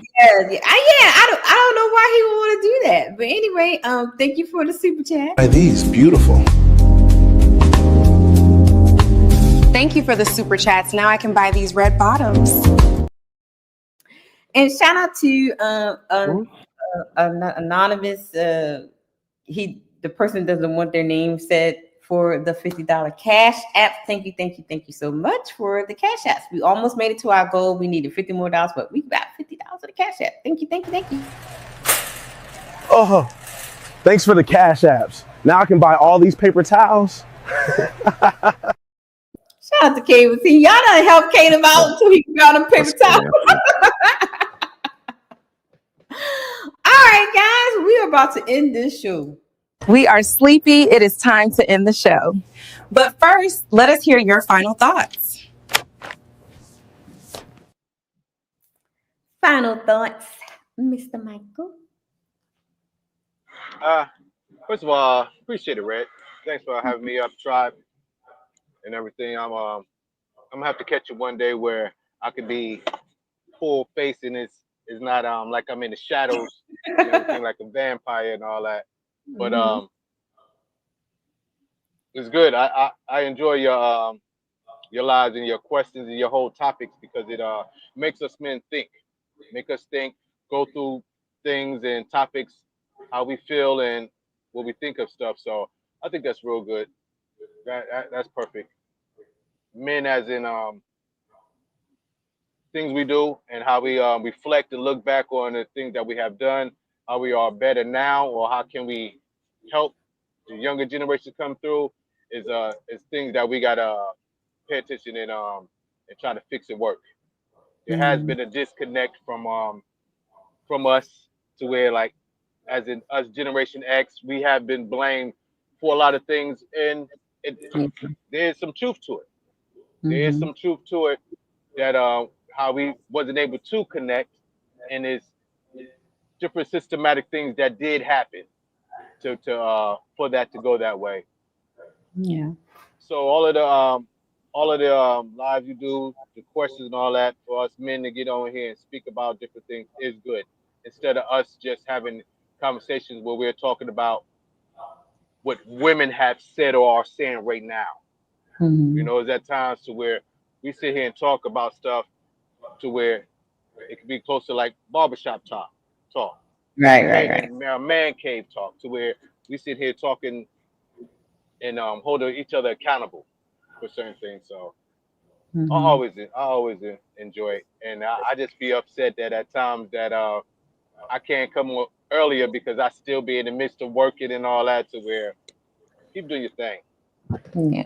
You know, and I'll be in the back supporting the whole nine if I can't come up and everything. Thank you so much for supporting and coming up. Truly appreciate your input on the panel and everything too. So, Beans, are you there? Beans doing something. Final thoughts, brother. Yeah, you know how I do, sis. Thank you for giving us this platform, man. It's just come up and chill with you and spew our thoughts. Thank you, fellas, for taking the time out of y'all busy schedule, man, coming up here, and thank y'all for sharing, man. It's always a pleasure, always informative, always insightful. And the conversation tonight, fruitful. The only thing I would say is notice, sis, that no matter what question you asked tonight, it wasn't because these bitches out here ain't shit. That was not our answer. The fellas did not have that sentiment, that standpoint, that mindset. We love our women. Men sound like they wanted to be families early on, even in retrospect. So, you know, fellas, continue to keep being y'all. Thank you, sis, again for having us, and keep doing what you do, sis. Thank you for everybody tuning in and everybody's on Trend side as well. Next Wednesday. I think Friday morning at 3:15 I'm doing witching hours. We're gonna do some TikTok conspiracies. We'll do that on our witching hours on so look for that. And then of course we'll be back next Wednesday. I think, brother, you're gonna be on Saturday for Cerebral, or yeah, we got something loaded up. We might do something with music tomorrow, but yeah, we back in the swing. Okay. Salute. All right. And so this you know, and guys, if you're not subscribed to the channel, please subscribe to the channel. I'm almost at 3,000 subscribers. So if you have a friend and a friend or family member or whatever, and they're in the YouTube streets, tell them to subscribe to the channel to help me reach my goal. Thank you so much. Thanks for everybody who has given to the Cash App Fund, to the Paper Towel Fund, Super Chats, and memberships. Thank you guys so much. I am sleepy, okay? I didn't get a cat nap today. So y'all know what I'm about to do. That's Bye. crazy. As soon as the show over, he do like this. Well, I'm ready to go.